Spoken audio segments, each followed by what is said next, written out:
The naked young man standing here is named Baphomet.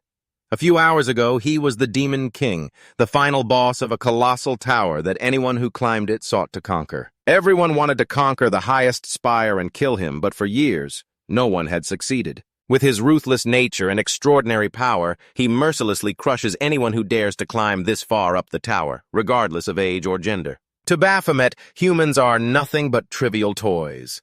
Even the strongest hunters who knew of his power and made it this far were just playthings for him to beat down after a short fight. Baphomet was the absolute ruler of this tower. He was the one who ranked these humans, who in his eyes were merely dolls, and the times when someone came to kill him were when he felt the most excited and joyful. But it was also when he was overwhelmed by ultimate despair. Why? Well, because there had never been anyone worthy of being his opponent. The humans who reached this point were played with by Baphomet for a while, then ended up broken and ruined. Most importantly, Baphomet could only linger at the top of this tower. That door would never open for him. In other words, Baphomet could not go to the human world. He could only wait hopelessly until some human came and opened the door, and continue the fight. But it's not every day that someone comes here. Baphomet always had to wonder how to pass the tedious time in this place. Baphomet was all alone here, and he absolutely could not open that door himself to get out. Baphomet was truly furious, frustrated, and disgusted with this place. He didn't understand why he was the only one trapped here. Amidst the loneliness and hopeless waiting, a phone dropped by one of the humans rang out. Baphomet was incredibly curious about this strange item. An idea suddenly sparked in his mind when the next hunter arrived at the tower's peak. Like all the other times, he beat the guy until his face was black and blue, but he didn't kill him. Baphomet wanted to ask him how to use this phone. Seeing his chance, the hunter enthusiastically instructed Baphomet. First, the phone could be unlocked with facial recognition. Hearing this, Baphomet quickly got the idea. He lifted the head of the phone's owner to unlock it. How clever. Next, the hunter showed Baphomet how to use the camera to preserve precious moments. He even demonstrated by taking a selfie with the Demon King of the tower as a souvenir to show off to future generations.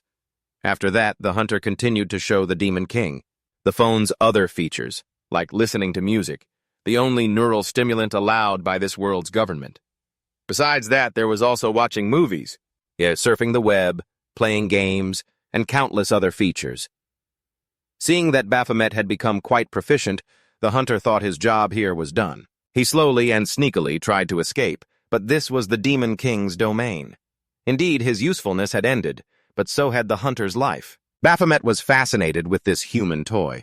It became his pastime in this boring tower. Looking at the mountain-like pile of corpses he had slaughtered, Baphomet thought that maybe he could find some interesting items on these guys. No sooner said than done. The first item he dug out from the pile was a notebook titled Masterpiece Collection. Baphomet read through it but didn't understand a single thing. He immediately tossed it aside. And so he kept rummaging, finding one ordinary human thing after another, things he was seeing for the first time in his life. Occasionally, there were human items like this picture of a bride, which allowed Baphomet to get a glimpse of what life was like in the human world out there. Streams of letters and messages kept appearing on the phone, but Baphomet didn't bother with them. The more important issue for him was that the more he learned about the human world, the more he longed to see that real world for himself, not just through his imagination. In the human world, there's a belief that God can grant humans wishes. If God really existed, Baphomet hoped he would grant him a wish too. This sentimental daydreaming felt a bit unfamiliar to Baphomet. Just then, the tower suddenly roared, which meant someone had climbed to the highest floor. Baphomet returned to his throne. At this point, he no longer felt any eager anticipation. After all, the upcoming toy would just be broken soon enough. But this time, reality was completely different from what Baphomet expected. The one confronting him this time, it was unlike the other hunters. It was Hunter Raven, a hunter of true skill. The moment he stepped onto the top floor, the power radiating from him face to face was enough to surprise Baphomet, and he couldn't help but exclaim, wondering if this moving toy before him was actually the real deal. The two swung their swords and charged, clashing with each other. It only took a few simple sword strokes, for Baphomet to feel a real difference. This was the power he had been waiting for all this time. It was absolutely off the charts, mind-blowingly incredible. Fighting Raven made Baphomet feel truly thrilled, a feeling of happiness and joy that he had long forgotten. This was exactly what he had been waiting for, searching for, all this time. The explosive, worthy battle he had always craved. A truly, truly interesting fight. The only thing was, the longer they fought, the more Baphomet was gradually being overpowered. The last blow sent him crashing to the floor, and for some reason, Baphomet felt a pang of envy toward this toy named Raven. The battle grew more and more fierce. Baphomet, regaining his strength, launched a relentless barrage of attacks at Raven. Raven was no pushover either. He countered with equally powerful sword strikes. His strength and masterful skill were causing Baphomet to gradually lose ground. For all these years, this was perhaps the first time he was about to lose to a mere human. Unwilling to accept this, Baphomet immediately unleashed all the power he had. He was the lord of this tower, after all. He couldn't be defeated so easily. He used his magic to create tens of sharp weapons and launched them straight at Raven, but with a single, clean, decisive slash. Raven not only handled them easily with physical attacks, he even played mind games. So what if you're a lord? You're still trapped in here. Hearing this, Baphomet froze instantly. Raven seized this opportunity. He immediately raised his sword for a finishing blow to end it all, but Baphomet refused to give up, counterattacking with magic. Just a lowly toy, daring to think it could defeat the lord of this place. But what Baphomet never expected was, Raven was no ordinary toy. Disregarding everything, he had charged forward out of nowhere and landed a fatal blow on Baphomet's neck, looking on with that face and his extraordinary power. Baphomet knew that Raven was a true human, free and powerful. He too wished to be like him, yearning to escape this place, and he truly wanted to become human. Suddenly, a strange system appeared. The screen displayed the main quest. Kill the hunter, Raven. The reward for this? Your wish will come true. Raven's sword had already pierced straight through Baphomet's body. He had successfully cleared the tower, and it would soon collapse. He thought everything was over. But if it ended there wouldn't be a story for everyone to watch. In his final moments, on the brink of death, Baphomet seemed to gain a new surge of strength, rising one last time. Then, with his own hands, he coldly and decisively plunged them through Raven's body, successfully tearing the heart right out of his chest. In the end, Baphomet had killed that bastard and was revived. After the tower collapsed, construction workers who came to clear the site found him standing alone on the rubble. They approached and asked, "What's your name?" Baphomet had completed the mission to kill the hunter, and his wish to become human had come true in this world. Hunters were those who fought against the monsters that existed within gates and towers. However, back in those days, their social standing wasn't very high. The phenomenon of unstable dungeons occurred more and more frequently. It happened when a tower wasn't cleared for a long time and collapsed, resulting in monsters escaping from the gate. And after that incident, the world's population was decimated. Humanity began training hunters to clear the towers, and at that time Baphomet was the ruler of the Abyss Tower. Most of the hunters who came to conquer it died at his hands. Then, in the end, the one who had been swayed by humanity decided to become human. However, when the Abyss Tower collapsed, everyone mistook Baphomet, in this human form, for being the sole survivor who walked out after clearing the Abyss Gate.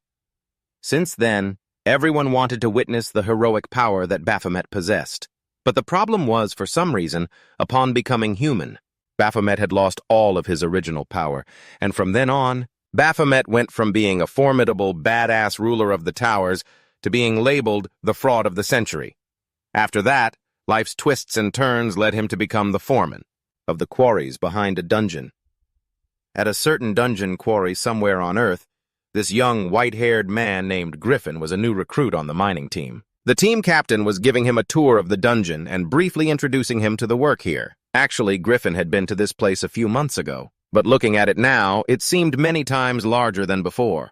The captain said it was all thanks to the hunters who expanded this area after they defeated the monsters.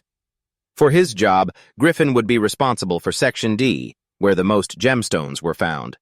Suddenly, a loud voice yelled, "Everyone, clear the way! The big boss is coming through!" The big boss being referred to was Baphomet, and this was the crew that hailed him as their leader.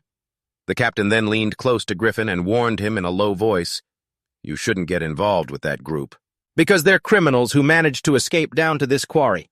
They're always ruthless in beating up anyone they don't like, especially that guy Baphomet." After hearing that, Griffin felt a bit scared about having people like that working here. It's a bit unstable, but there's no other choice.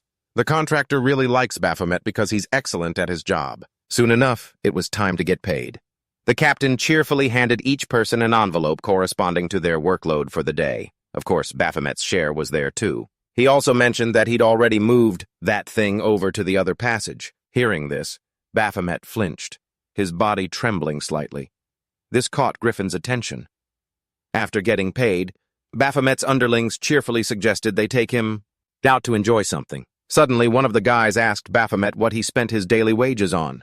The mere mention of it made Baphomet tremble with rage, and he clutched his head in frustration, screaming. All of his wages went to a damn quack doctor named Tira. This happened back when Baphomet was branded a fraud and cast down to the bottom of society. He had been injured and needed surgery at the hospital, but he had no money to pay. So she offered to let him go into debt, but advised him to go sell his body to earn the money to pay her back. And in the end, Baphomet had to slave away, breaking his back at this quarry to get the money to give to that quack. But on second thought, this was actually better than before, when every time Baphomet showed his face outside, he'd be filmed for that national fraud program. Though not everything was perfect. There were a few things down here that annoyed him too. Some of the guys had recognized Baphomet as the fraud from the media and were always trying to pick a fight. Baphomet couldn't be bothered and just ignored them, but the more he did, the further they pushed. You know what they say, give them an inch and they'll take a mile. Finally, he couldn't take it anymore. Baphomet jumped in and taught those guys a lesson. He beat them to a pulp. Anyone who came looking for trouble was properly disciplined by him, and it was thanks to that badass attitude. One by one, they all clung to Baphomet, hailing him as the leader of their criminal gang. Not to mention, this wasn't the kind of human life Baphomet had ever wanted. What he craved was to live a badass life, using his power to slay monsters like the hunters do, not just beating up some street punks. And yet, here Baphomet was. He also had no idea why he'd lost all his power like this. Perhaps it was because he had turned human. Baphomet wanted to become human because he wanted to be strong and free, like the guy who nearly killed him back in the tower. As he was lost in these random thoughts, the words of one of his underlings startled him. If you ask me, you look way cooler than them, boss. What's so great about those hunters anyway? Those guys are just as ordinary as us. If we awakened our powers, they wouldn't stand a chance. What his crew said wasn't wrong, but to Baphomet, being a hunter who was both badass and powerful was still way better. Hunters in this world also make a ton of money and are pretty famous, always living in the lap of luxury and lavish mansions. But Baphomet's young disciple thought that those hunter schmucks only got all that stuff through sheer luck. In the end, money earned through hard work is far more precious. Spoken like someone who doesn't understand the value of money. It's always the ones who have it easy that say things like that. Watching his underlings joke around so cheerfully, Baphomet suddenly cracked a smile. He himself didn't even know why he did it. He could only awkwardly explain that seeing everyone happy made him happy too, causing them all to stare at him with bewildered eyes. They even wanted to bet on who had the skills to make their boss smile so happily like that. It was then that Baphomet unconsciously realized this was the exact same feeling he'd had before. It was identical to the feeling he got playing with his human toys back in the tower. Specifically, it was the feeling of enjoyment. Baphomet was enjoying the fun of being with his friends and brothers. Perhaps he craved power just to have this kind of fun, like back in the tower. Baphomet was like a child stepping into the world for the first time, feeling simple joy despite no longer having his powers. But since he'd joined them, Baphomet's crew didn't know his name, so they all just called him Boss. Baphomet didn't talk much or get close to anyone, so the whole group was eager to know his real name. Baphomet said that he used to have a name, but he doesn't use it anymore. Hearing this, the young subordinate was so impressed he immediately gave him a thumbs up. It felt like his boss had an incredibly badass history. The kid then asked Baphomet if he wanted to use his name for himself instead. His parents had poured their hearts and souls into coming up with that name for him, but now the name was one thing and the person another. Baphomet asked what his name was. Just as the kid was about to say it, suddenly, boom! A massive explosion shook the area. The entire dungeon was now engulfed in flames. The sound of the blast mixed with panicked screams. Baphomet could only stand there, frozen, staring blankly. He didn't know what that noise was, but it was horrifying. He just wanted it to stop. A moment later, when Baphomet came to his senses, he clutched his stomach in pain, only then realizing he'd been injured. Looking at the chaotic, devastated scene before him, Baphomet was both shocked and horrified. As his hand fumbled around, it accidentally touched something on the ground. He glanced over and his heart sank when he realized it was the burning corpses of his crew. Once again, his toys had been destroyed.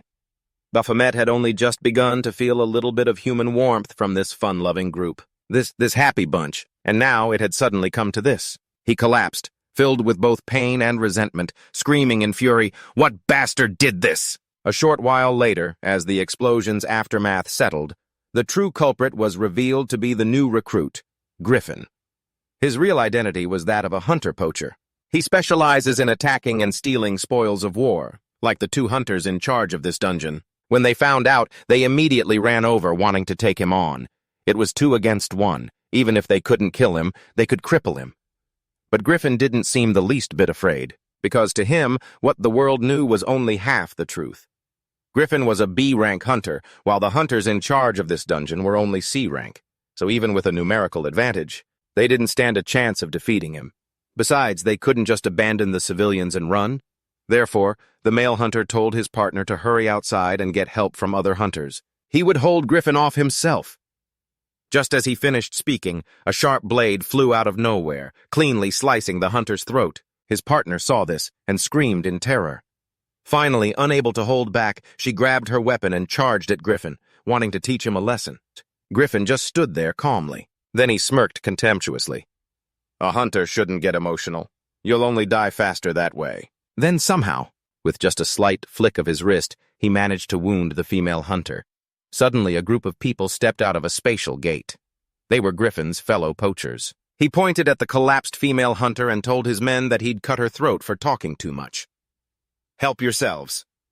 Hearing this, they immediately revealed their depraved natures. One guy wanted to take her eyes, another wanted to have his way with her. But Griffin was the leader here, so he ordered his underlings to capture her alive and sell her for money. The female hunter screamed in despair and fear. The hunter-poachers began to divide up the spoils they had collected here. The female hunter's loud, incessant crying started to get on their nerves. It was giving them a headache. Just then, the head of the hunter from before was suddenly thrown, hitting Griffin. It was none other than Baphomet.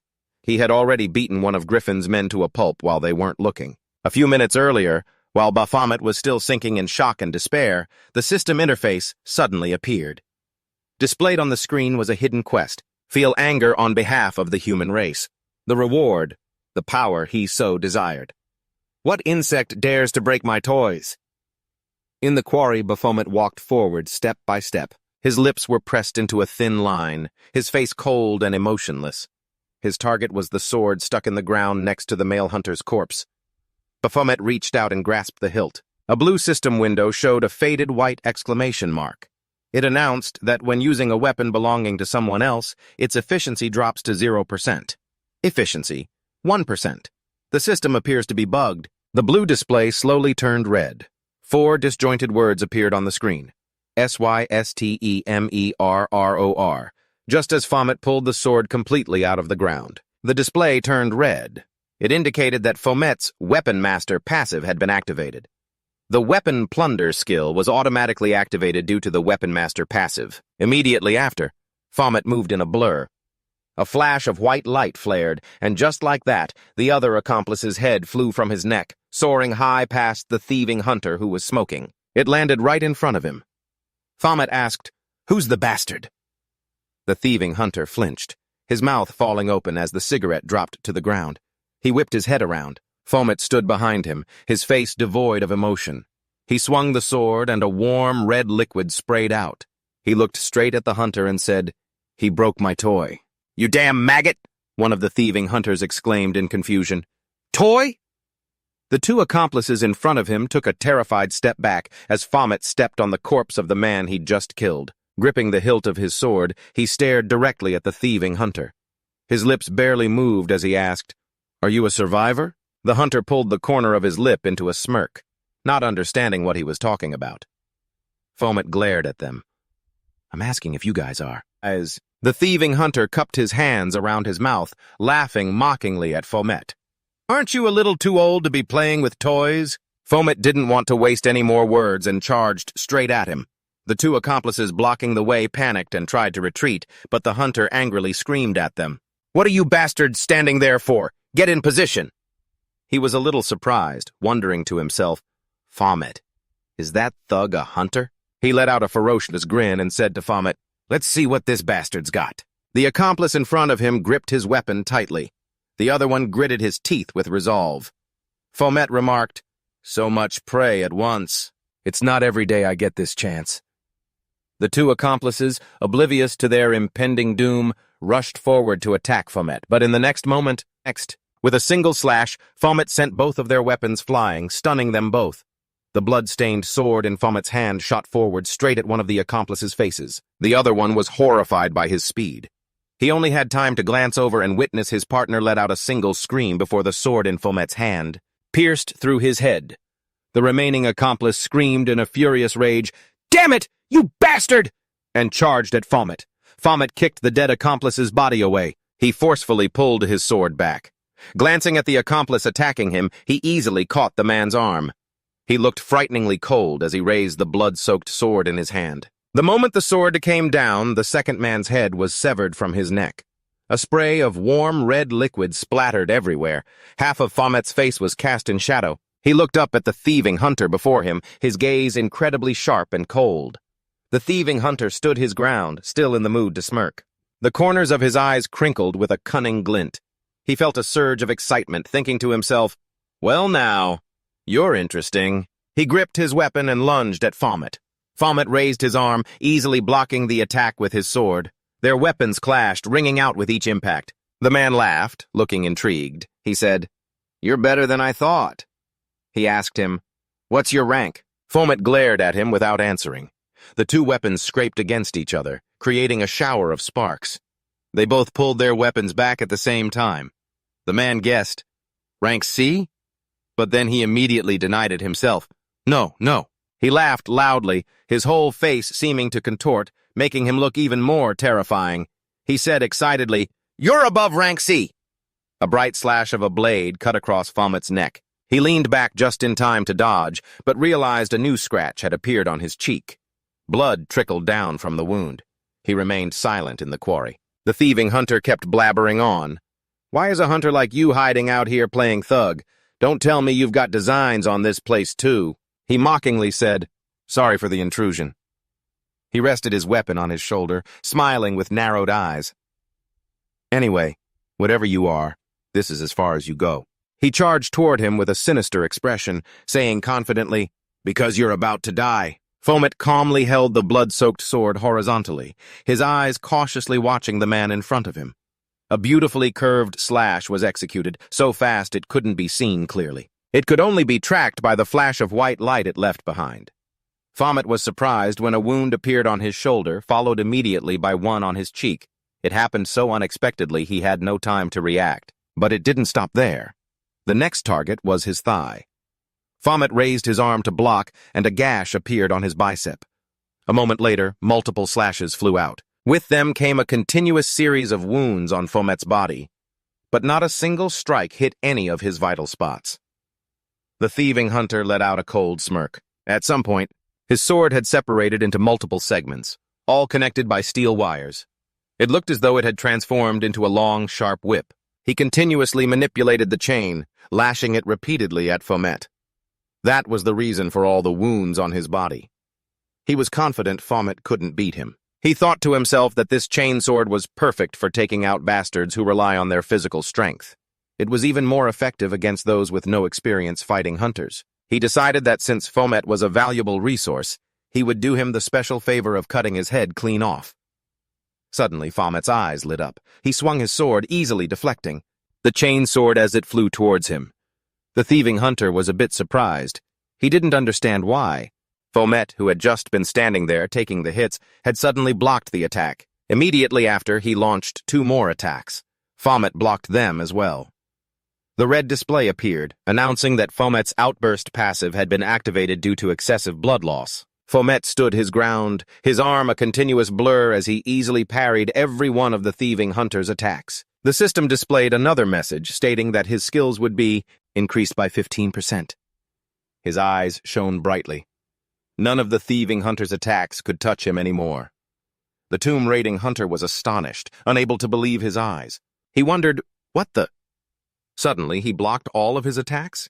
He muttered, "Are you kidding me?" A direct punch shot straight towards him. Baphomet sent him flying backward, slamming him into the ground. A loud crash echoed as rocks flew. The stone ledge he had been leaning against was now cracked. He let out a soft groan of pain, but Baphomet gave him no chance to counter, lunging forward to attack again. Stunned, he hastily raised his weapon to block. It was only now that he felt true fear, gritting his teeth to hold him off. "This bastard is too strong," he thought. Baphomet suddenly lifted his sword, easing the heavy pressure on him, but in the next instant another slash came crashing down. The thief hunter managed to leap away just in time to dodge. The boulder he had been leaning on was shattered into pieces by Baphomet's single strike. Missing his attack, Baphomet glared at him. His expression was terrifying. Gripping his sword tightly, he charged toward him without the slightest hesitation, startling the hunter. He never expected him to be so decisive. "So you think your physical strength is superior to mine?" he thought, struggling. Gritting his teeth, he spat out, "Piss off!" then screamed, "Go!" At the same time, the sword in his hand transformed into a long whip. He believed that the more strength Baphomet used, the more tired he would become, and victory would ultimately be his, just as he thought. He was just some brute swinging his weapon around wildly. He didn't seem to have any real skill. Baphomet ducked low, avoiding the attack from the long whip. His eyes glowed menacingly in the darkness. That thief hunter still thought that with a little patience, he'd be finished. But Baphomet just stared at him with a ferocious look, suddenly unleashing a terrifying aura. The thief hunter felt his hair stand on end under that gaze. His face turned pale, unable to contain his terror. He stood frozen on the spot, weapon in hand, overwhelmed by the feeling of facing a monstrous beast. It completely consumed his mind. "What is this?" he wondered. What in the world am I fighting? It's like a monster." In that moment of distraction, Baphomet lunged forward and swung his sword. The hunter's arm fell to the ground. His face went completely white with shock. Warm red liquid sprayed everywhere. Baphomet stared him down and said, "That arm is for those who are always pushed onto the battlefield." He remembered the subordinate who led the others to bully him when he first arrived at the quarry. The kid had once winked and smiled at him. The thief hunter glanced at his own severed arm. Hot blood splattered across his face. Unable to bear the pain, he screamed, calling him a son of a bitch. In the next moment, another slash came and his other arm was severed. Baphomet remembered his bald subordinate who always had a squinty-eyed smile. He said, "This one is for the quiet bastard." The thief hunter let out a horrific scream. Another slash followed, and fresh blood gushed out. Baphomet remembered his chubby-faced subordinate holding a chocolate bar. He said, "This left leg is for the fatso who..." It was always carrying food. Having lost a leg, the thief hunter could no longer stand. He collapsed to the ground, his whole body trembling in agony. He whimpered in fear, begging Baphomet to stop. Baphomet stood before him unwavering. He said, "And the remaining leg." He remembered the scene just before his brown-haired subordinate was blown up right in front of him. The look on the kid's face as he wordlessly told him his name was Jimin. Hot blood sprayed out again, accompanied by a terrifying scream. The thief hunter's eyes looked like they were about to pop out of his head. His face was contorted in pain. The thief hunter, now missing all four limbs, lay in a pool of blood. Baphomet stood over him, head bowed, gripping his sword with both hands and aiming it straight at his neck. He said, "And this?" He helplessly let out terrified whimpers through gritted teeth. He looked up at Baphomet, his whole body trembling, unable to believe he had been so utterly defeated and tortured to this state. His voice trembling, he said, "What the hell is this? Who are you?" Baphomet ignored his question. He slowly lowered the sword to his neck and continued, "Is the price for pissing me off." The thief hunter's face was a mask of pure terror. Cold sweat covered his face as his mouth uttered incoherent sounds. Baphomet didn't let him say any last words. He plunged the sword down hard, then decisively pulled it out. Red liquid sprayed everywhere.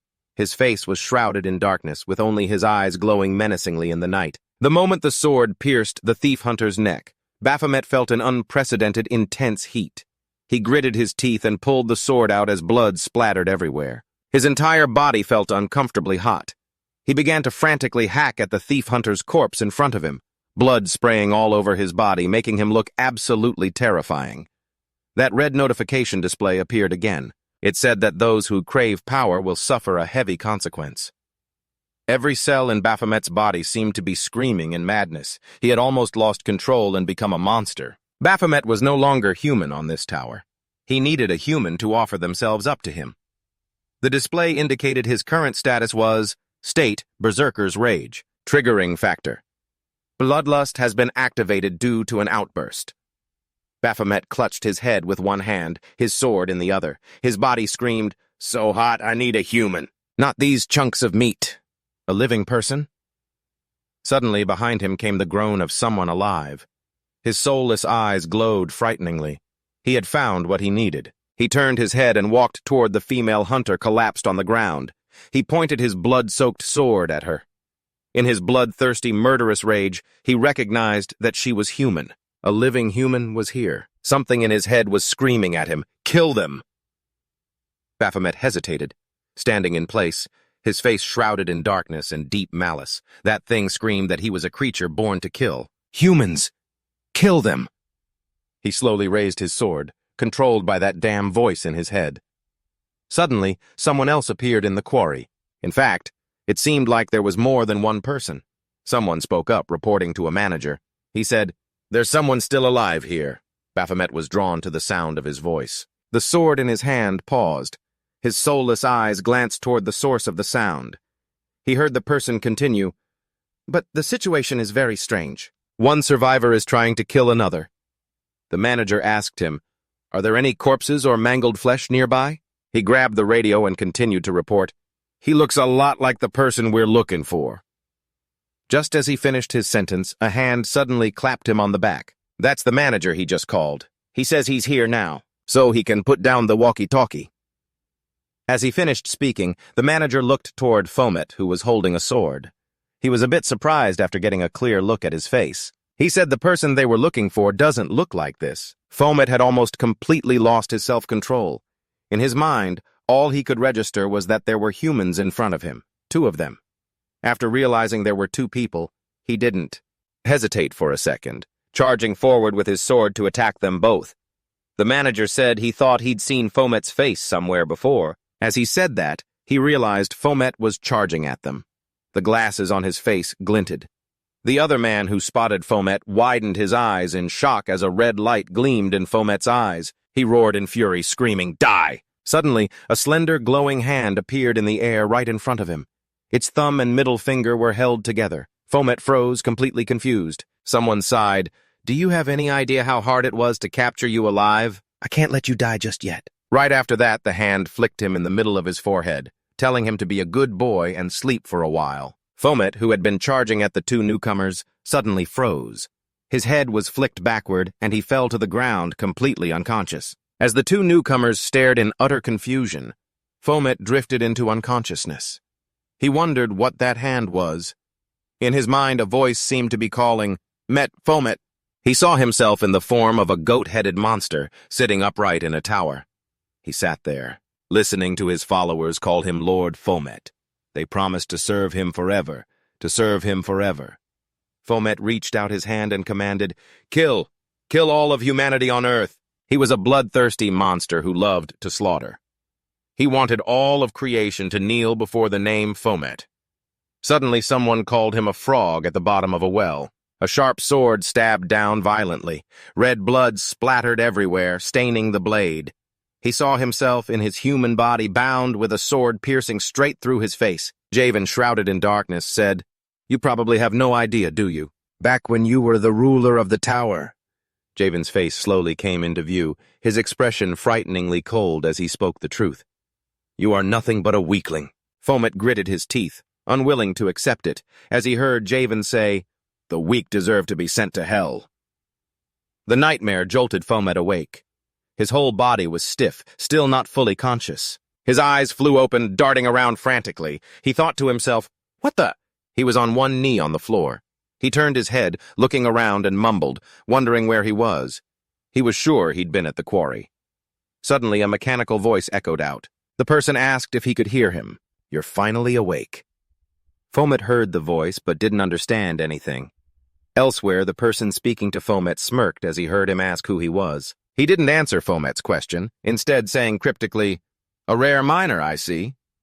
Fomet seemed to realize something. He glanced in a certain direction.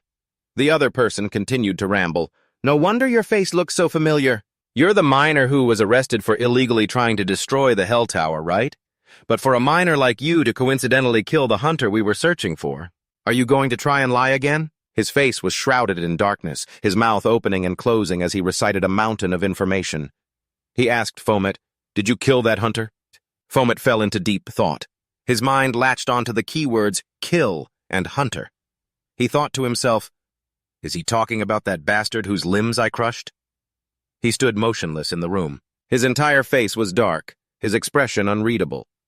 The other person continued, saying he had done some research on him and found nothing, as if he had no name or confirmed identity. He was reading from the information they had gathered. Hunter registration and status information cannot be found, yet he possesses power comparable to a hunter's.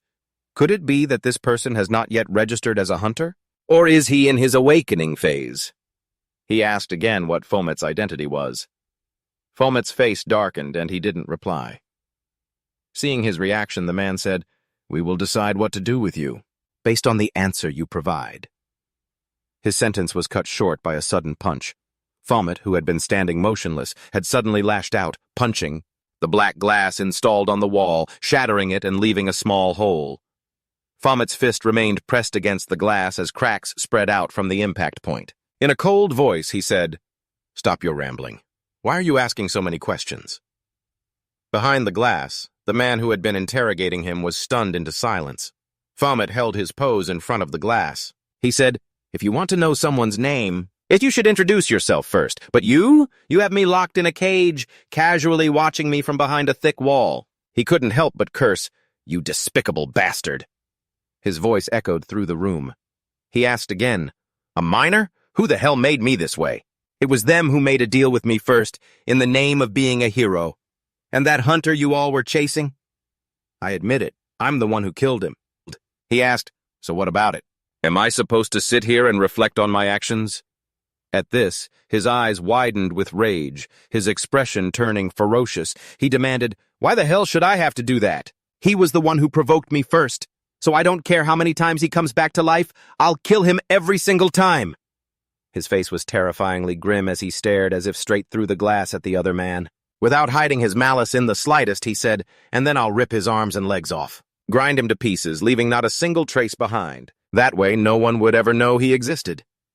Having said that, he asked the person behind the glass, "What if I did the same thing to you? You bastard!" He hadn't even finished the last word when the person behind the glass couldn't help but let out a laugh. His laughter echoed mechanically throughout the room where Fomet was being held. Fomet pulled back his fist. Why was he laughing? Right after that, he heard the man's confident voice reach his ears. "You think you can kill me?" Fomet finally snapped out of it and understood. The man appeared before him, hands in his pockets, exuding confidence. The door to the room slowly opened. He laughed and said, "Now then." He smiled, his eyes curving. He said, "Here I am out in the open. What are you going to do next?" The moment he saw him appear, Fomet froze. The man reminded him of Raven, the person who had appeared at the very top of the tower, and had destroyed him. Raven's cold eyes and demeanor back then. Both men gave him the exact same feeling. In a flash, Fomet vanished on the spot. He charged forward to attack without a moment's hesitation. He only saw a flash of light right in front of him. The man didn't even try to dodge. Instead, he just smiled confidently. A powerful impact rocked the room. The ground was cracked in many places, and dust billowed up, obscuring everything. Fomet lay on the floor, eyes wide, panting heavily. The other man laughed and declared, "You've really awakened." He had caught Fomet's fist with one hand while his other hand gripped his neck tightly, saying, "That was quite a nice move." Fomet struggled, unable to breathe. He thought to himself, "He's too strong." The man held Fomet down. Behind him stood another person, his subordinate. He stood straight with his hands behind his back, eyes closed, ignoring what was happening. The man said, "I suppose I should introduce myself. We belong to a secret government organization established to stop criminal hunters called Roju." His subordinate bowed his head slightly, looking at them. He heard his superior say he would get straight to the point. The hunter you killed was the person we were looking for, and he was to be killed on sight. The man's eyes crinkled as he smiled. His crime was committing acts of an inhuman nature. He disguised himself as a deadly hunter, preying on other innocent hunters and illegally trafficking their organs. The hand squeezing Fomet's neck tightened. He gritted his teeth, his whole body trembling, but the other man didn't seem to care. He said, "There's a superstitious rumor among the wealthy that if you eat the organs of an awakened one, you'll gain a powerful body and eternal life." It was unclear if Fomet could even hear him. He used his free hand to try and pry the man's fingers off his neck, struggling to get up, but he was clearly no match for him. It was all useless. The man said, "We're extremely grateful that you took care of that burden for us. But the fact that you killed people is undeniable. You slaughtered 5 people. We've seen the bodies. It was a very clean job. The killer must be a real pro." He asserted, "Someone who has just awakened shouldn't be capable of creating a scene like that," without any hesitation. Although there are some individuals with a natural talent for killing, my experience tells me that cases like this— He narrowed his eyes, observing the expression on Fomet's face, then continued, "usually belong to veteran killers whose hands are stained with the blood of thousands." Fomet gritted his teeth, his face trembling from the strain. He heard the man say, "Because the only information I could find on you was that you're a con artist, I tried to provoke you to find out what kind of person you really are." Listening to him drone on, Fomet only felt his anger rise. His vision was turning red. The other man continued enthusiastically, "Should I tell you, my impression of you?" While Fomet was struggling with the thought, "It's so hard to be human," the man answered his own question. "You are very dangerous." Meanwhile, Fomet was wondering, "Am I not allowed to just jump up and beat guys like him?" The man, oblivious to these thoughts, said, "You were truly born with the soul of a demon. If we don't stop you, you'll probably become a criminal hunter that we'll be forced to eliminate one day." At that moment, Fomet just wished he could go back to how he was before. He wished for a freer body. He remembered the silhouette of the hunter, Raven, in the tower. He thought that even Raven would look at this rambling man and think of him as a cancerous seed. In Fomet's mind, he lumped the two of them together. He thought, "This guy too. They'll all be crushed under my feet." The hand holding Fomet's fist was suddenly pulled back. The man, shrouded in shadows, laughed and said, "Needs to be eliminated." His open hand in front of Fomet looked as if it could crush him at any moment. For some reason, he felt helpless and resentful.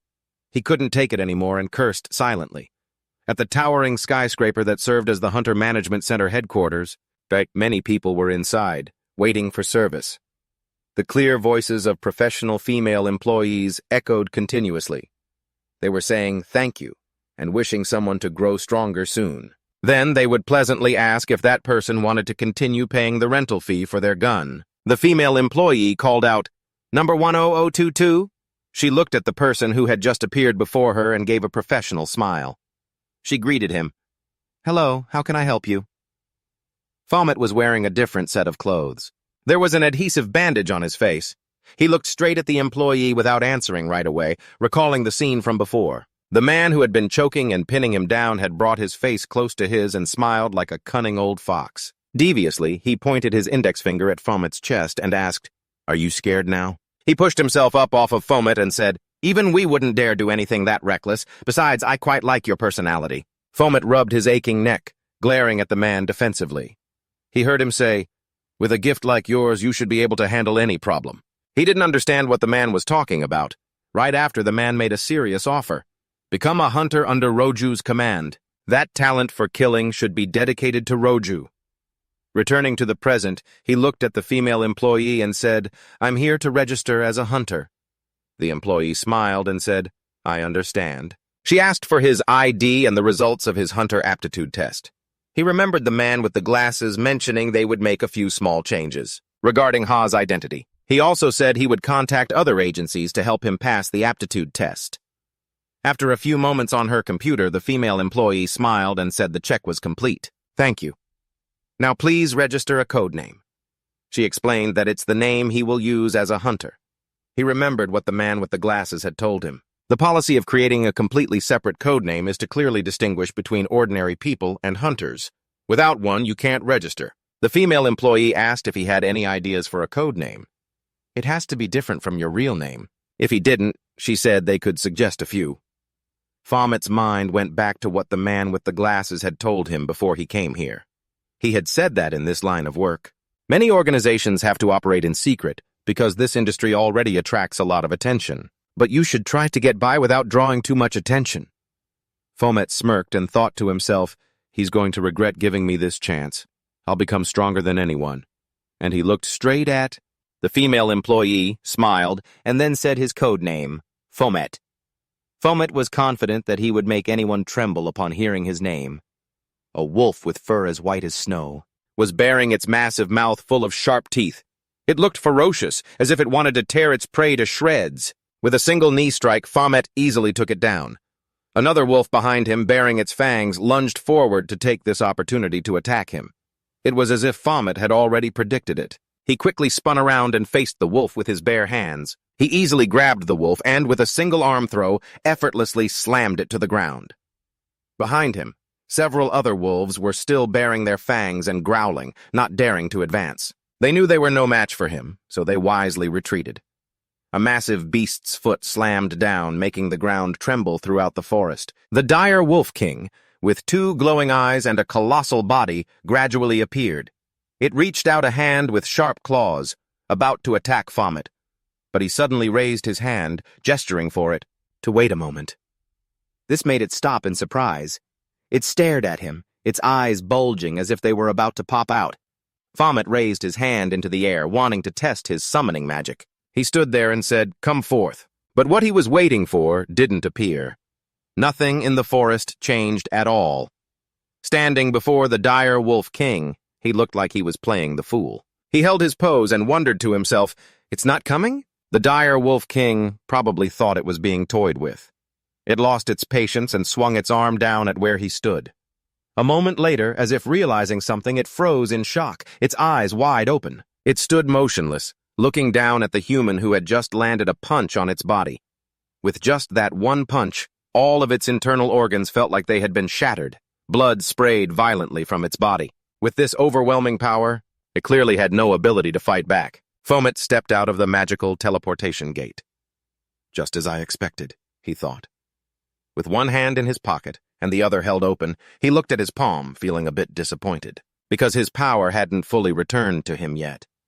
And right now, there was only one reason for that. He looked at the bright red display box in front of him. On it were the words, "Complete, Hidden Quest, Wrath in the Name of Humanity. The reward is the power you yourself desire."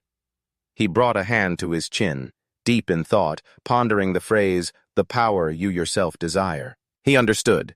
He had only just killed that powerful criminal. So it makes sense that I've only recovered this much power. This amount of strength is understandable, but I'll deal with that later. Fomet looked at the red display in front of him and thought with some annoyance, "What the hell is this? It hasn't left me alone since I was in the tower. Why do I have to let this glaring red thing order me around?" Fomet scratched his head and walked forward. He thought irritably, "Even if I have questions, it's not like anyone will answer them. Anyway, I already know what I need to do next." He raised his hand, clenched it into a fist, and thought about his power. If my strength is gone, then I just have to get it back. It's simple enough. I'm all too familiar with climbing up from the bottom. Suddenly, he sensed a terrifying, monstrous energy behind him. The unknown thing was radiating that immense energy source. It let out a creepy laugh and asked, "Is your name Fomet?" Fomet gritted his teeth, on guard, and whipped his head around to see who it was. It turned out to be him, the man with the glasses. He angrily asked, "Are you trying to cause a scene?" Fomet put both hands in his pockets and walked closer to him. On the phone screen that the man's subordinate handed over, Fomet saw someone yelling. The man said, "What kind of lunatic takes the Tower King's name as their alias?" Fomet raised an eyebrow and asked, "What's this about?" His subordinate said awkwardly, "Management called." The man with the glasses, who was also a manager, said, "I told you to stop doing things that cause a public uproar. I know you have a personal grudge against the people who call you a fake, but do you have to make every rumor about you sound like a horror story? Your reputation is so bad now that not even stray dogs and cats would touch it." Fomet put a finger in his ear with an expression that said, I can't hear you. I don't see anything. The manager on the other end wouldn't let up. He continued, and another thing, we have the investigation results for the Hell Tower. It was the hunter known as Seven who conquered that place. The hand picking Fomet's ear froze at his words. His eyes shot open, suddenly alert. In the dead silence, only the manager's incessant nagging remained. He said the situation because of that has gotten worse. Who would have thought that one of South Korea's top hunters would have to sacrifice himself just to take down Fomet? So now they're trying to figure out a way. Fomet suddenly cut him off with 2 words. So what? The manager's mouth opened and closed. He asked, You mean you're supposed to just cower before everyone you meet? Is that all? I'm so used to hearing that kind of worthless gossip. It just goes in one ear and out the other. I'm not interested. His face now looked incredibly cocky, just asking for a punch. He said, Let them talk. When I get stronger, I'll just remind those guys to check under their beds before they go to sleep. A monster might just pay them a visit. On the street, he stood with both hands in his pockets, facing the phone screen. His manager's subordinate was holding it up for him. He watched silently, waiting for his reaction. From the phone came his manager's slightly condescending voice. He clicked his tongue and said, You're all talk. Do you really believe you'll get through this? Hearing this, Fomet remained silent, not understanding what there was that he couldn't get through. Seeing him react so indifferently to the matter, the manager didn't want to advise him any further. He said, If that's how it is, then you should be prepared to face the consequences of your choice. He told him they'd meet on Jeju Island, then hung up. On Jeju Island, Fomet's eyes widened at the scene before him. His eyes shone, the feeling still surreal. Looking at the deep blue coastline in front of him, he asked in surprise, Is that the sea? It looks just like what I've seen on phones. His subordinate, the manager's assistant, tapped his own phone and said, We should get a taxi now. It starts in 2 hours. In just a moment of inattention, Fomet was already giddy like a little kid, running closer to the water. He cheered joyfully, The sea! Oh my God, it's the sea! His manager's subordinate just stared speechlessly at his back. Fomet was still lost in the moment, staring at the sea. He said in awe, It stretches on forever. Holy crap, this is amazing. The manager's subordinate glanced over in the direction Fomet was playing. He thought to himself, He's not someone you can trust. Knowing that, why does the manager still want to keep him around? He didn't understand the manager's decision.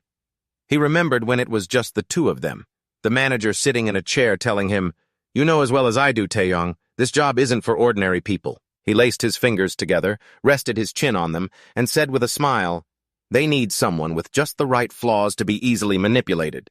He said that no matter what, he would always be keeping an eye on Fomet. If he does anything stupid, I myself will. He stopped there, not finishing the sentence, but the meaning behind it was perfectly clear. Up ahead, a man and a woman appeared, walking together. They were talking and seemed to be having a good time. Suddenly someone said, Blue eyes? Causing the blonde-haired, blue-eyed man to stop talking to the woman beside him. He had to stop and look in the direction of the voice. Fomet appeared before them. The terrifying aura emanating from him shocked them so much their eyes looked like they were about to pop out. They froze, not daring to take another step. He looked them over, studying the man with an inquisitive gaze, as if he had just discovered some strange new creature. He couldn't help but ask, Is this the different species that Toy was talking about? Their appearance really is a bit... Before he could finish, Taeyong grabbed him by the collar and started dragging him away. He said, Let's go, and stop embarrassing our country. Being dragged away, Fomet wasn't angry at all. In fact, he was in a good enough mood to wave goodbye to the blue-eyed man. It all happened so fast that the 2 tourists didn't even have time to understand what was going on before it was over. It was a beautiful day. In a high-rise building on Jeju Island, Taeyong explained to Fomet that the orientation course for newly joined hunters would be held here. Fomet, with both hands in his pockets, stood facing Taeyong and asked about the orientation course. Taeyong explained that it was a training program to help new hunters adapt quickly. Fomet didn't understand, so he asked, Why go to all that trouble? Isn't it enough for hunters to just kill monsters? Taeyong patiently explained, Because the number of high-ranking old-timers in this monster business is higher than... He suddenly stopped, then said, Forget it. He simplified it. It's a law enacted by the government. Unlike in other countries, hunters here are hired directly by the government, so it's their right to decide how to use them. Taeyong handed an ID card and a phone to Fomet and told him, Here, take these. He took them and said in surprise, A smartphone? He asked again, uncertain, Is this really for me? Tiong replied indifferently, "Of course." Fomet's mood instantly improved. He held the ID card in one hand and the phone in the other, smiling happily. He heard Taeyong ask him, "So normally I should call you Cha Min-woo, right?" Fomet looked at his ID, which listed his name as Cha Min-woo, and fell into deep thought. He remembered the echoing voice of his brown-haired subordinate. Before he was blown up right in front of him, he had asked Fomet if he used his real name. "My parents put a lot of thought into it, but I never got to use it." Taeyong pointed a thumb towards the door and looked at him, saying, "That's everything." He reminded him, "It's almost time. You should go in." Fomet thought Taeyong would go with him.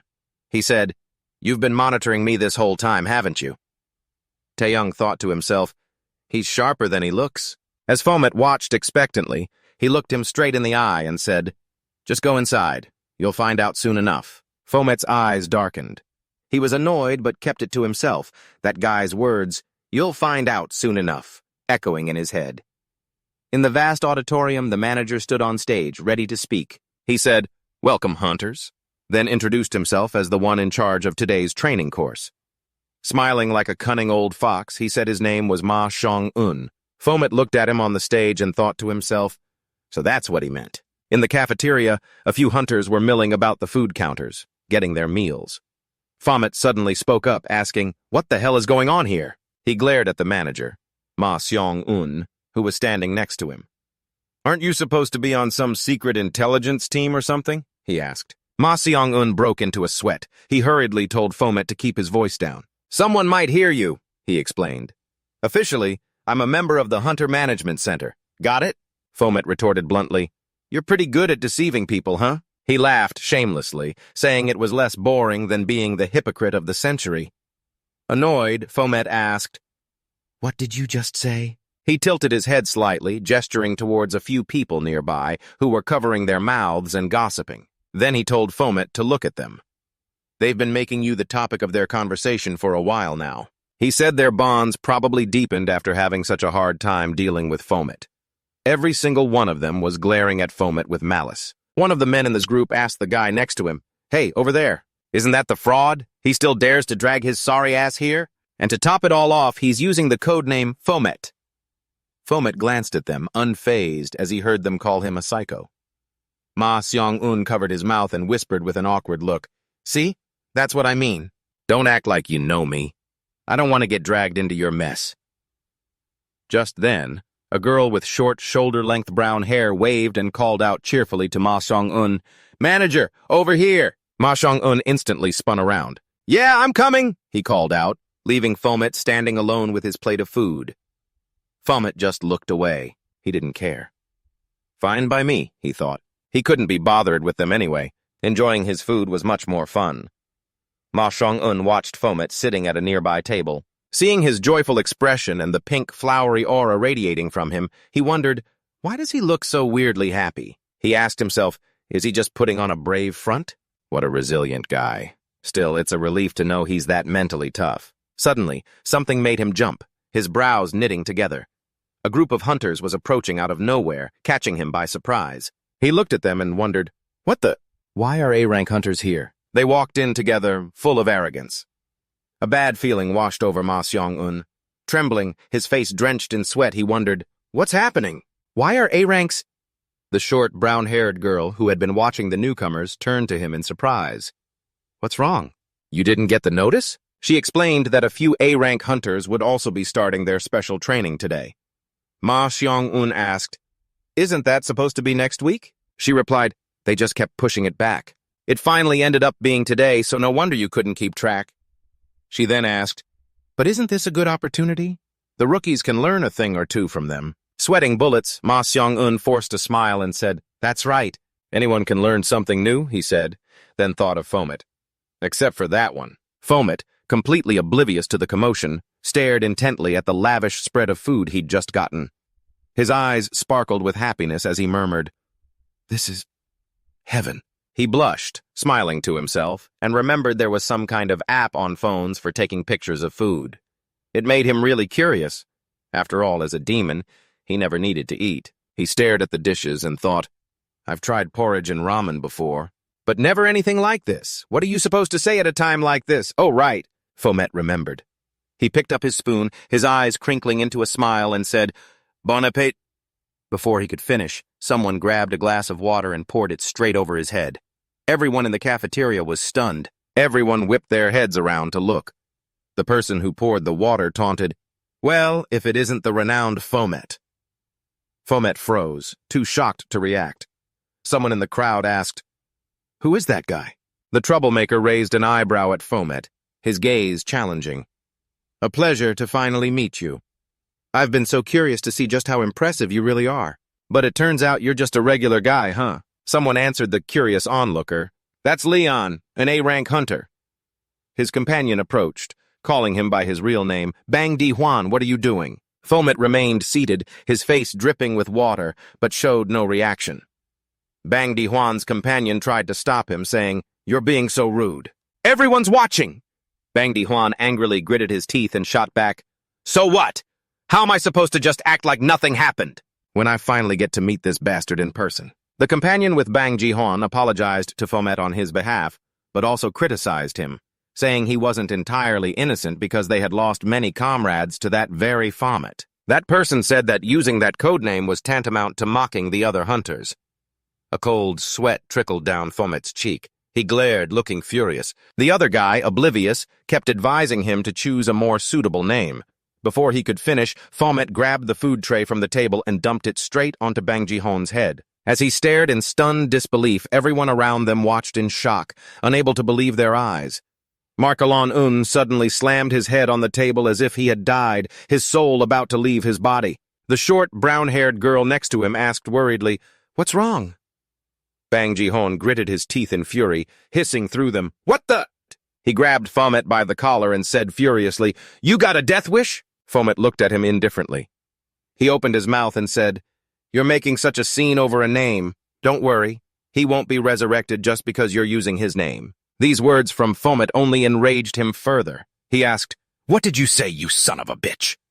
Fomet, without a hint of fear, looked straight at him and said with a smirk, "If you cared so much about your comrade, why didn't you just kill Fomes a little sooner, instead of going around proclaiming how weak you were?" Bang Ji Hoon's companion peeked out from behind him and said, "What kind of nonsense are you talking?" Fomet ignored him and focused on mocking Bang Ji Hoon.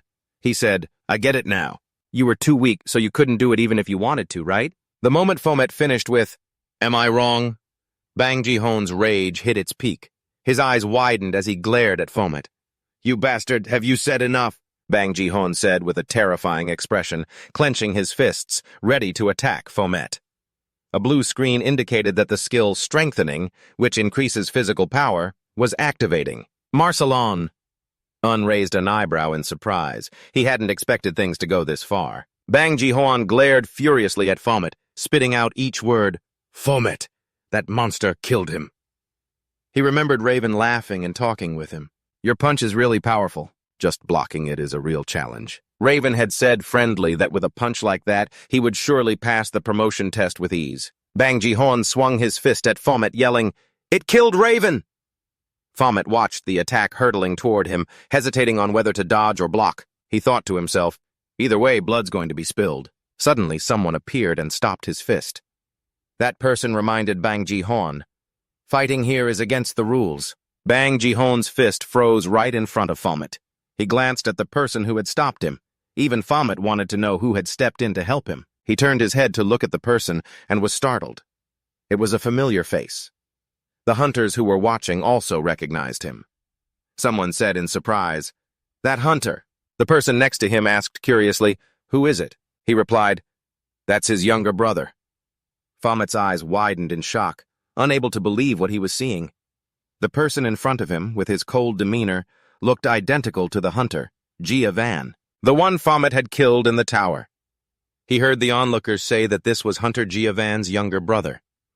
A question rang out. Gia Van's younger brother? Along with his surprised expression, others also wondered and gossiped. "Gia Van has a younger brother? You didn't know? He's very famous. A handsome young man, the spitting image of his older brother, the youngest A-rank hunter, Griffin." Ji Hoon frowned, as did another A-rank hunter standing behind him. He also looked surprised by his appearance. "Long time no see. I didn't expect you to be in this training session, but seeing you here makes me happy." Before he could finish, Ji-hoon was in front of Griffin saying, "Griffin, are you seriously welcoming this bastard? And after what he's done?" The other A-rank friend beside him tried to stop him. "Hey, Bang Ji-hoon!" Griffin calmly interjected, "He's not wrong. If my brother had paid attention to foams sooner, and if he had been just a little bit stronger, he wouldn't have died in that tower." Ji-hoon immediately growled in anger. "You damned brat." Instantly, Cheon-un waved his hands, intervening before they could start fighting. "Wait a minute, Mr. Hunters. You can't do that in here." Cheon-un gave a strained laugh as he tried to de-escalate. "Is it really necessary to go this far? There are a lot of people watching." Ji-hoon spoke up and asked, "Why did you let him in?" In response to that question, he asked back, not understanding, "Huh?" Ji-hoon frowned at Cheon-un and continued, "You're from the Hunter Intelligence Management Team. Aren't you the one who approves bastards like him to come here? Or not?" The A-rank hunter behind him put his head in his hands, exasperated. Faced with the question, he just smiled lightly and calmly said one word, "Sorry." "Oh, is that so? My apologies." After replying, Seo-un turned sharply to Minyu and said, "Mr. Hunter, sir, could you speak with me for a moment?" He looked like he didn't want to and replied, "Why should I?" But before he could refuse, Seo-un cut him off with two very gentle words, "Shut up." He had no other choice. Minyu could only follow Seo-un, ignoring everyone else. A sharp glare from Griffin at the orientation course building followed his every step. A female voice was making an introduction. "Hello, new hunters. I am Han Yu-jung, the guide for the system-related program." She was introducing and explaining the basics of the system to the new hunters. When you awakened, you all saw a blue system window, didn't you? For hunters who are inexperienced in using the system window, we have linked a program developed by the Hunter Intelligence Management Team, so it will be easier. On the surface, Minyu seemed to be listening, but in his head he was thinking about Seo-yun's words. "Hit me." Earlier, he and Seo-un had a conversation. He suddenly said, "I said hit me." Hearing those insane-sounding words, he also wondered, "Are you crazy? What's gotten into you all of a sudden?" Seo-un continued, "If I hadn't recruited you in the first place, then none of this would have happened. This is all my fault." He shut his eyes tightly, determined to accept the consequences of his actions. "So just hit me already." Minyu let out a menacing aura, cracking his knuckles while thinking to himself and saying aloud to Seo-un, "What a great opportunity." "You're serious, right? You're not allowed to take it back, you know." Seo-un didn't think he would actually hit him. "You look like you're really about to hit me. Why aren't you hesitating at all?" Minyu retracted his terrifying look. "So what do you want me to do now? Go easy on you? After being humiliated like that?" He was surprised to hear Seo-un's answer.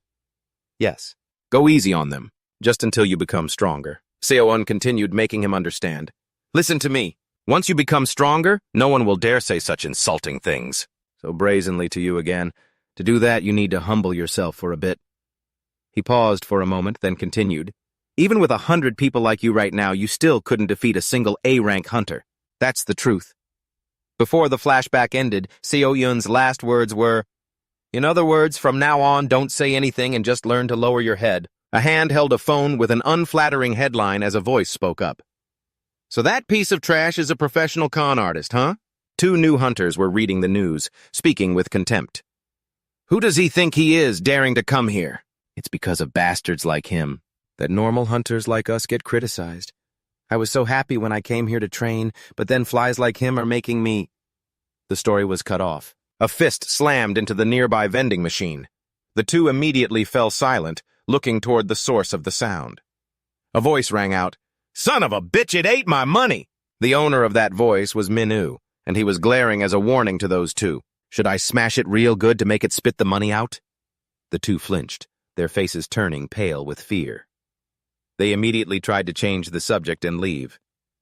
"Hey, didn't they just say there's going to be a friendly match between two A-rank hunters?" Yeah, I heard it's in the RGX room. Let's go." That's what they said out loud. But inside their heads, the two were panicking. What the hell? Since when was he there? He was aiming those words at us, wasn't he? Look at that bastard's eyes. It's like he's killed someone before. And not just one or two people. Minyu rubbed the back of his neck, his face returning to normal, thinking that was enough to stop them without using his fists. He looked down at the vending machine. He then exclaimed, "Huh? I didn't even put money in, but a drink came out. Lucky me.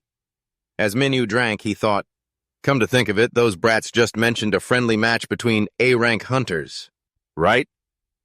The next thing he knew, it was already dark. Minwoo walked over to see a crowd watching as a young man, looking to be in pain, fell to the ground. Ji-hwan stood over him triumphantly. He was holding a blue towel. At the same time, an announcement rang out from outside. Hunter Leon is the winner! The young man who had just fallen got up and said to him, as expected, I'm no match for you, senior. But I did learn a valuable thing or two. He also spoke encouragingly, your skills have improved a lot. The event staff continued the match. Hunter Leon has now won 8 consecutive matches. Does anyone else wish to challenge him? Faced with Ji-hoon's power, everyone hesitated, not daring to challenge him. Meanwhile, Ji-hoon had his eyes on someone he called Griffin, who was sitting and having a drink. Hey, Griffin. He looked towards Ji-hoon when he heard him challenge him to a match. Griffin took off the yellow cord while Ji-hoon said, you already know the rules, don't you? After that, Ji-hoon crossed his arms and waited, a blue cloth wrapped around his arm. At the same time, an event staff member explained the rules of the match again. The first person to snatch the blue cloth from the other's arm wins. The voice continued announcing the rules. Using active or passive skills is forbidden. Since this is a friendly match, if I see things getting dangerous, I will stop it. On the level above, CEO Yoon walked over and asked the 2 female event staff who were also watching the match, are they at it again? The girl named IU Young turned and replied, ah, team leader. The other girl spoke up. A lot of new hunters are here to watch. CEO Yoon smiled warmly. Oh, is that so? This match will definitely have a positive impact on the new recruits, CEO Yoon said, while looking towards Minwoo. The long-haired girl smiled brightly and turned to her friend, asking, hey, Hunter Griffin is really handsome, isn't he? She admired Griffin, who was standing below. He's so captivating these days. Should I ask for his number later? Faced with her friend's infatuation, the other 2 could only put on a hopeless expression, not knowing what to say. IU Young replied to her lovesick friend, uh-huh. Of course. Hunter Griffin is very famous, you know. How old is he anyway? Team leader CEO Yoon rubbed his chin and smirked. I believe he's a second year in middle school. After he said that, all 3 of them suddenly froze. A loud, shocked voice yelled, what? At the same time, down below, Ji-hoon and Griffin had begun their match. They were grappling, close to each other, when Ji-hoon spoke challengingly. Shall I check to see if your skills have improved? Griffin's gaze also became serious. He threw a kick at Ji-hoon, but he managed to dodge it. Ji-hoon threw a punch forward. Griffin immediately ducked to dodge the blow. Griffin shot a sharp glance at his opponent and swiftly whipped his hand out. He wanted to grab the cloth on Ji-hoon's arm. Step by step, Griffin reached out, attacking continuously, but Ji-hoon leaned away to dodge every time. The 2 of them returned to a ready stance. Ji-hoon thought, his movements are still too slow. At this rate, his hand aimed for the blue cloth on Griffin's arm as he continued to think, and I'm almost certain I can grab it. However, Griffin wasn't as easy a target as he thought. He immediately ducked, dodging his hand. Surprised, Ji-hoon turned his head. Huh? He's counterattacking?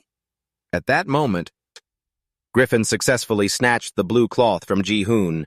To everyone's astonishment, the crowd fell silent, all of them surprised by this outcome. Minwoo watched with a thoughtful expression. An announcement rang out.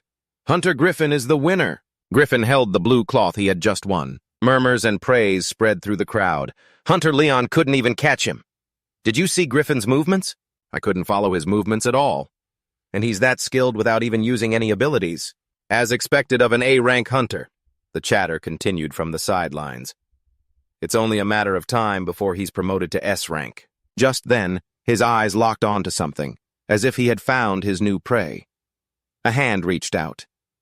The way you pretended to give me an opening but were actually looking for my weakness, Ji-hoon continued, you've matured. If your older brother could see you, he'd probably be happy.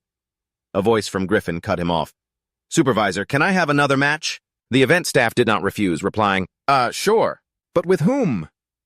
The person he wanted to fight was Fomet, who had been watching the match from the side. He was stunned to hear his name called. What? Ji-hoon was also caught off guard by his chosen opponent. Hey, you! The event staff, flustered, double-checked the information. Huh? With Hunter Fomet? But he's not an A-rank hunter, he's just a newcomer. I don't think this is feasible. Before he could finish, a voice came from above. That sounds interesting, CEO Yoon said with a smile, clearly intrigued by this matchup. He then added, we can gather data on the gap between amateur and veteran hunters. Of course, this match can also be used as a combat simulation for the new hunters, right? The event staff conceded, if the team leader thinks so. Suddenly, CEO Yoon interrupted. But we'll proceed by giving Hunter Griffin a handicap. Minwoo and Griffin both tied the blue cloths to their arms to prepare for the match. Minwoo thought, what exactly is he thinking? He's the one who told me to always be humble.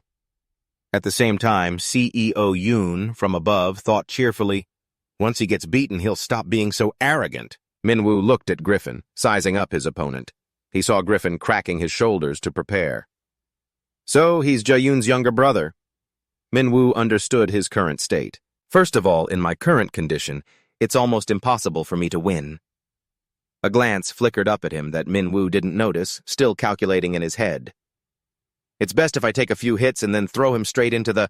Before he could finish his thought, Griffin immediately charged toward the off-guard Minwoo.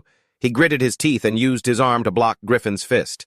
Griffin's hand clamped down tightly on his forearm. If I take a few hits, Minwoo continued to calculate, letting Griffin knock me forward would be the best way to avoid dying. A direct punch was just inches from his face. Just a little closer. He quickly dodged the punch to the side. The force of Griffin's blow was so strong it shattered the floor tiles below. Minwoo looked up at the person who truly wanted to crush him. This damn brat. I knew it the moment he picked me. But still, facing that murderous gaze, he attacked me without hesitation. He's dead serious about wanting to beat me to a pulp.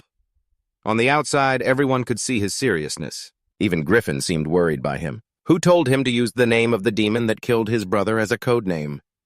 Now Griffin is winding up another punch. The crowd continued to chatter. Wow, now he's really... Seeing Griffin relentlessly pummeling Minwoo, everyone thought he had become a punching bag. Before that punch landed, he was extremely annoyed by Griffin's power. Damn it, this hurts like hell! Minwoo countered with a kick, taking one blow, but before he could finish his thought, Griffin swiftly ducked to dodge the attack. Then he flipped him, grabbing Minwoo tightly by the neck and pinning him to the floor. Not giving in, Minwoo twisted his body and quickly escaped Griffin's grasp. Minwoo suddenly realized he was just toying with him. He looked at Griffin, who was staring back at him. If this were the old me, this kid would have... Minwoo's thoughts suddenly took a strange turn. But what a pity. He thought while dodging, if only he wasn't held back by the handicap. I could have witnessed his true skills then. Minwoo continued to dodge Griffin's punches. His opponent's emotions were running high. He took a hit to the face, but he still couldn't stop thinking about the true power he possessed. His face flushed as he smiled with excitement. Minwoo's thoughts grew stranger. I want to see it. The arm rushing towards him suddenly stopped. Griffin looked at him and said, let's stop here. Minwoo couldn't understand and was surprised. What? A question echoed in his mind. Did he just say he wants to stop? Griffin continued, there's no point in going on. An event staff member approached. Is that so? Well, I suppose so, since this is a special match. An announcement rang out as if to end the fight. Does anyone else wish to participate in a friendly match? He stood there, stunned. A voice screamed in his head, no! A flood of thoughts surged through his mind. I want to fight. I want to keep fighting. But something else tried to hold him back. But Minwoo thought about what Song-un had said before. Even with 100 of you right now, you couldn't defeat a single A-rank hunter. That's a fact. In other words, from now on, shut up and learn some humility. Minwoo thought, he's right. I'm still too weak right now. But until when? A voice rang out with an image of the Earth's surface. But why do I feel like I'm drifting so far away right now? Did I do something wrong? The voice grew louder, as if about to explode. Until when? The image of the Earth, like his remaining ego trying to stop him, said, Hey, stop it, you piece of trash. A deep, dark laugh escaped. A dangerous glint appeared on his lips. Standing behind Minwoo, his original form seemed to reappear. A demon who was once the strongest ruler, contemptuously raising his middle finger. You dogs! Griffin's eyes widened in shock.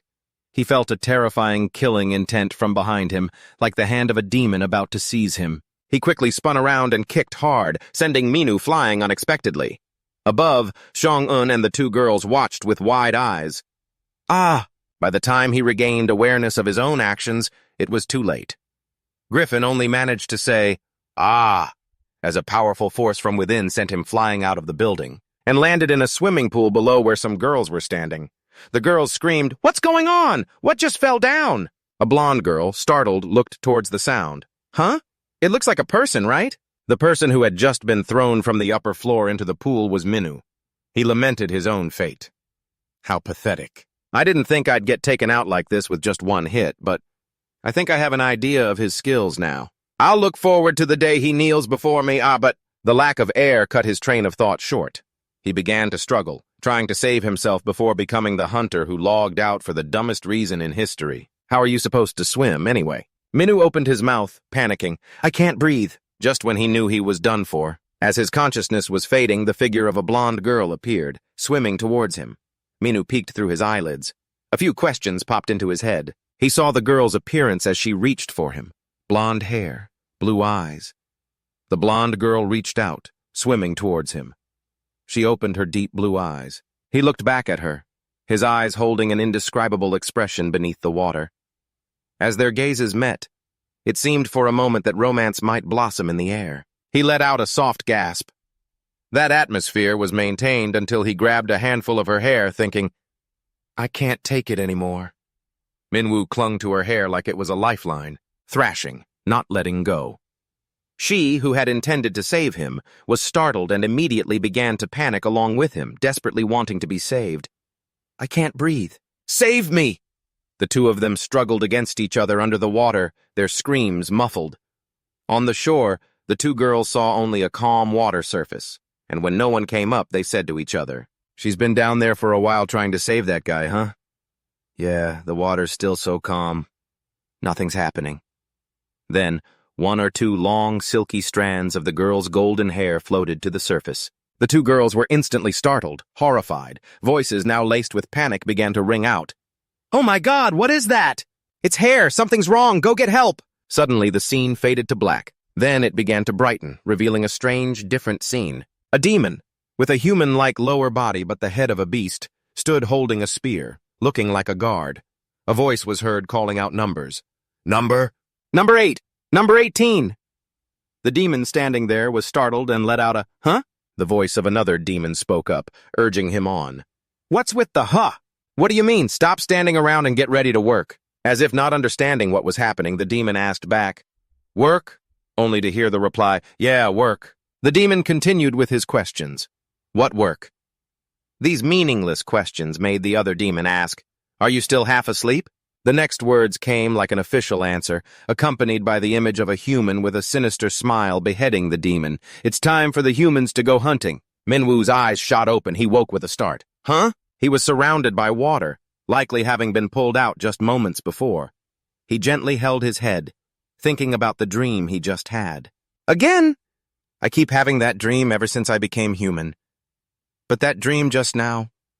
As he was thinking, Minwu was suddenly bewildered by the sight of a girl's pink lips. It turned out to be the beautiful blonde girl who had jumped in to save him. She was lying unconscious beside him. Looking at her blonde hair and fair skin, he thought to himself, "A foreigner? Now I remember. When I was about to drown, this person..." Suddenly, a steely female voice warned him, "Stop staring, while I'm still speaking to you nicely." When he looked up, he saw a girl with short red hair looking down at him with a murderous glare, continuing, "Before I bury you alive." Minwu scrambled back in shock, then suddenly felt his skin touch someone. He turned to look behind him.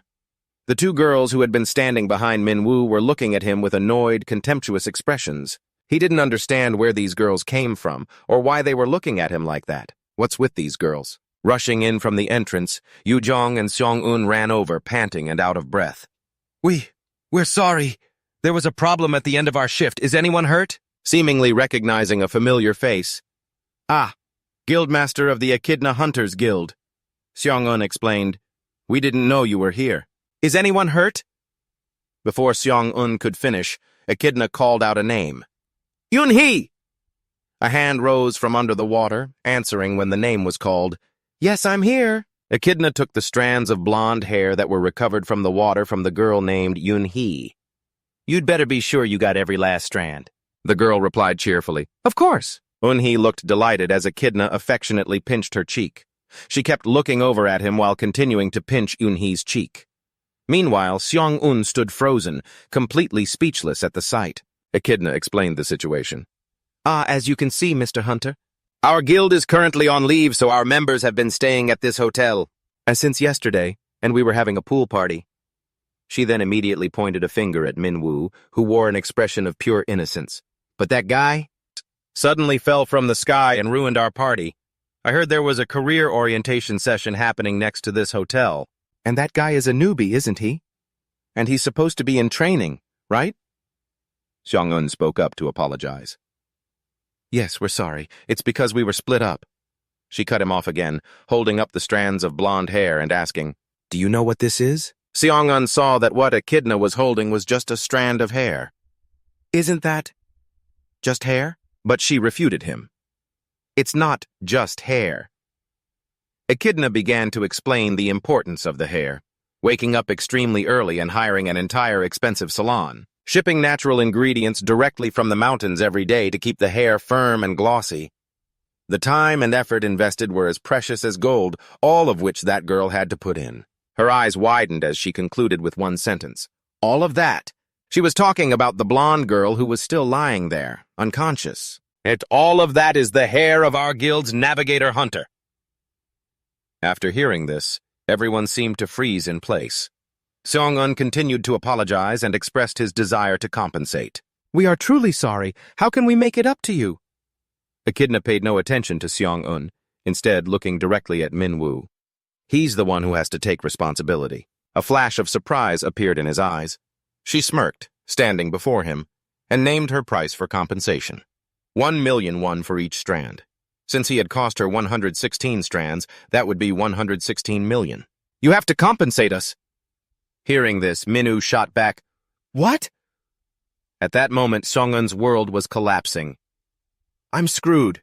It's all over. I'm really truly screwed. Hunter Echidna is completely obsessed with money. Everything she thinks about turns into cash. Facing off against an A-rank hunter was bad enough. But to run into the villain guild on top of that? Seong-eun clutched his head, lamenting, Did I commit treason in a past life or something? At the same time, Minwoo was arguing with Echidna.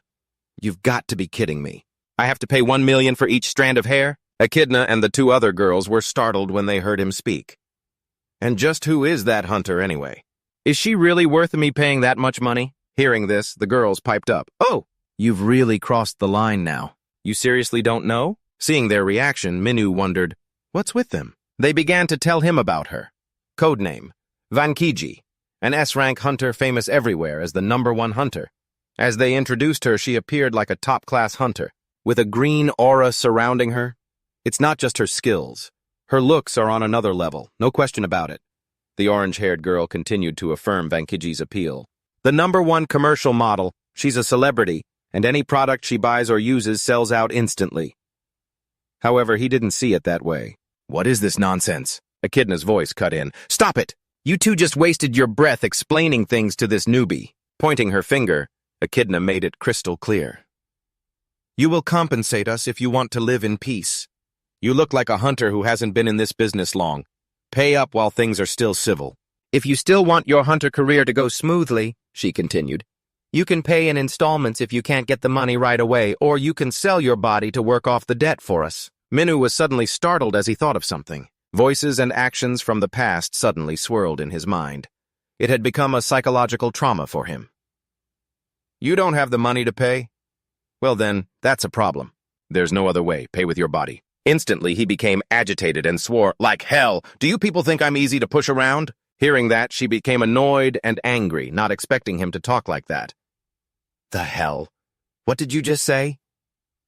Minwoo began to analyze. If you want to blame someone, then you should at least know what happened. He also showed his temper, pointing his finger and shifting the blame to Seong-eun. It's this guy's fault, because he didn't do the measurements properly. He then continued, pointing to the next culprit who made him fall into the pool. And it was him who kicked me in here, as Griffin was revealed as one of the reasons he was in this situation. The girls saw Griffin's appearance as an annoying complication. Hunter Griffin? Why is Hunter Griffin here? It's bad news if Hunter Griffin is here. Griffin belongs to the Nebula Guild, our rival. Echidna fell silent, crossing her arms as she looked at him. She stood before Griffin and challenged him. Hunter Griffin, that guy over there says you kicked him in here. Is that right? He gave a short reply. Yes. Yujong spoke up to clarify the situation. This was just a friendly match between an A-rank hunter and the new hunter. Echidna feigned understanding. Oh, is that so? So there was a misunderstanding? But in the very next second, she changed her tune, sticking to her demand for compensation. So what? This newbie doesn't change anything. Like I said, pay up. Her stubborn greed made him curse inwardly. This damn bitch! And in the end, it was Seong-eun who spoke up to mediate. We'll provide compensation, ma'am. Receiving the offer, Echidna asked, the center manager? Seong-eun replied, yes, we are also involved in this incident. However, getting involved in monetary compensation violates government regulations, so... Echidna and the girls were stunned by what he said next. How about exclusive rights to one tower? Exclusive rights to a tower can be understood as a system that allows a specific guild to monopolize one or more towers. Due to the nature of the towers, the monopolizing guild can infinitely farm magic stones, from the constantly respawning monsters until the tower is cleared. To put it simply, this is the goose that lays the golden eggs. Furthermore, hunters who do not belong to the monopolizing guild, not being able to clear the tower and having to hand over all the loot to the Monopoly Guild. A few hunters think it's ridiculous, but who cares? If you're jealous, just join a powerful guild. Seong-eun made an incredibly attractive offer. We happen to have a tower that hasn't been cleared for 1.5 years. You ladies will have exclusive rights to it for 1 year. How does that sound? Pretending to be undecided, Esina said, this isn't something I can decide on my own, so I'll discuss it with my guild. Seeing their leader's intention, the girls behind her immediately thought, 1 step back to take 2 steps forward. She's amazing. While she was discussing it with her guild, Yudong asked from behind with some hesitation, Seong-eun, is it really okay to give them exclusive rights to our property? He, however, was thinking positively. It's a good thing to have the Act Guild handle it for us. After a moment, Esina turned, cleared her throat softly, ahem, and then gave her answer. All right. We accept your offer. Upon hearing that, Seong-eun and Yudong gave a thumbs up and said with a bright smile, an excellent choice. An unknown amount of time passed, and night had fallen. Finally, Van Kiji opened her eyes and awoke to someone asking gently, Hey, are you awake? Seeing her sit up, Esina asked with concern, Are you okay? What a relief, let's go inside. Kiji noticed the other people present there. She immediately wondered, Aren't those the headquarters managers? Why are they here? It was too long a story to tell right then, so Esina just told her they'd explain later, and Kiji and the girls began to leave together. Minu glanced at Kiji as she walked by. Kiji paused for a moment, also noticing that he was looking at her. His eyes widened, a sudden flash of surprise on his face. It turned out she had turned her head back to wink at him with a little laugh. After doing so, she immediately turned away and left, leaving him wondering, what was that just now? Meanwhile, Seong-eun and Yu-rung were apologizing. We would also like to apologize to you hunters. Suddenly, they both bowed. We should have been prepared for unexpected situations like this. The fault lies mostly with us. Please forgive us. Minu and Griffin both looked away, a little awkwardly, and remained silent. It was late at night, with light spilling out from the rooms. As he walked alone in the hall, he thought to himself, a money-grubbing hunter, huh? It takes all sorts, I guess. In any case, Minu thought back to Kiji's puzzling action. Why did that foreign girl wink at me? Was she challenging me? Suddenly, out of nowhere, Griffin leaped out and snatched the blue cloth from his arm. Minu spun around, annoyed. What the hell do you think you're doing? Griffin, holding the blue cloth, retorted, You didn't even sense my presence, huh? But facing Minu, he wanted to know. How did you get your hands on my cloth? Why would you steal from me in the first place? Flashing back to the time of the match, Griffin stood watching as everyone shouted when he fell. Ah, he's down! Griffin stood motionless, processing what had happened. He suddenly glanced down, unconsciously realizing the blue cloth on his arm was gone. The scene at the pool from earlier flashed by. It turned out Griffin's missing blue cloth had been floating in the pool. Back in the present, he rubbed his neck and sighed. Ah, so you followed me all this way just to ask about that? It's just because you were moving like that. I just grabbed whatever I could. It's not like I intentionally stole it from you. Griffin noticed something odd, something you'd only notice with careful observation. A new hunter? After a brief pause, he continued, "That's something only someone with immense combat experience would notice." He looked straight at him and demanded, "Who are you, really?" Minyu remained silent, looking back at Griffin intently. Then Minyu countered, "In that case, let me ask you something. You pretended to choose us at random, didn't you? Was it because I used the name of the monster that killed your brother? Such a sentimental hunter." Seeing that he wasn't answering, Griffin said, "Don't change the subject and answer the question." Griffin gritted his teeth upon hearing his next words. "I'll answer the person who's being more rational, not someone who's being overwhelmed by their emotions." Minyu listened in silence as Griffin retorted, "Are you suggesting I'm trying to avenge that piece of trash?" Surprise flickered across his face. "I was just trying to take my anger out on someone, that's all." "There, I've answered your question. Satisfied? Now your turn to answer." But Minyu seemed to ignore him, instead calling out, "Hey!" He offered his final assessment to Griffin. "Is it possible you're mad because Pommet killed your brother? The person you wanted to kill with your own hands?" Hearing his words, he froze, completely stunned. But Griffin quickly composed himself, wiping the look of shock from his face. He asked coldly, "What did you say?" Barely believing his own ears. Minyu, surprised, seemed to grasp a part of the truth. "So it's true." Minyu recalled what he felt earlier when he heard him speak. He meant, "Are you telling me I'm avenging that piece of trash?" He could feel the killing intent from those words. "I didn't feel any hostility from you when you hit me, but when you said that just now, your emotions, it's like you truly hate someone. Let me ask again just to be sure.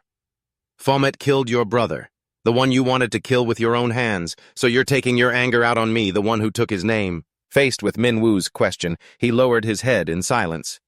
He continued to probe. "Seeing you like this, I must be right, aren't I?" Griffin's voice turned grim, not admitting it. "A hunter killing another hunter. Are you trying to say I wanted to kill my own brother?" Minwu tilted his head, thinking that definition was wrong. "It's not like hunters are saints. They can kill people too. Although I also don't understand why. Two brothers of the same blood would do such a thing." Then Griffin, who had been standing frozen, immediately retorted, "Then let me ask you something else." He recalled the feeling of a demonic hand with intense killing intent behind his back. "That killing intent you aimed at me at the very end." Griffin stared intently at Minwu, speaking his mind. "There are only two places where you can feel killing intent like that. One is in a dungeon, and the other is in a tower. And only from a boss monster." Beyond that, he held his ground, demonstrating his unwavering suspicion. "How can a human possess the killing intent of a monster?" "The only reason I can think of is a monster in human skin." Hearing this, Minwu smirked, looking intrigued, then couldn't help but throw his head back and let out a huge laugh. The laughter continued to echo throughout the hall. He laughed heartily, as if enjoying a funny story. "You're quite an interesting toy," he thought to himself. "Just like your brother was." Minwu didn't deny it, but admitted it frankly. "That's right, I am a monster. So what are you going to do about it?" Griffin quickly answered. "If you ask a hunter what they do when they see a monster, the answer is to kill it immediately." Minwu interjected, "Kill on sight, huh? In that case, if I'm a monster, then as you said, one of us will have to die, right?" He grabbed Griffin by the collar. "Well then, I suppose we're in the same boat now." He gave a terrifying smile, looking straight at him.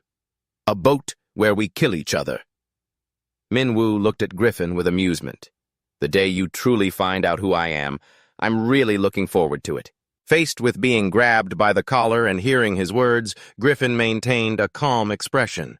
Finally, Minwu smiled in anticipation, adding one last sentence to him. "I hope you get stronger. Otherwise, you'll die by my hand." At a residential neighborhood in Korea, a voice asked, "So where are we going now?" CEO Un's car appeared, taking Minwu to a new residence. "I can't just let you wander around homeless forever. Just follow me. I've prepared a decent place for you." And he thought to himself, even though a lot has happened, I still need to keep an eye on him. CEO Un's car stopped in front of a green gate and he announced, "We're here." Through CEO Un's words, the yard overgrown with weeds was described as a spacious garden, and the dark house full of water stains and cobwebs became a quaint antique house. A lonely wind blew dry leaves around. The two stood rooted to the spot in the middle of this so-called house. Seeing that he said nothing, CEO Un was almost certain of Minwu's next reaction. "What is this place?" "I'm not staying here." CEO Un was ready to deal with it.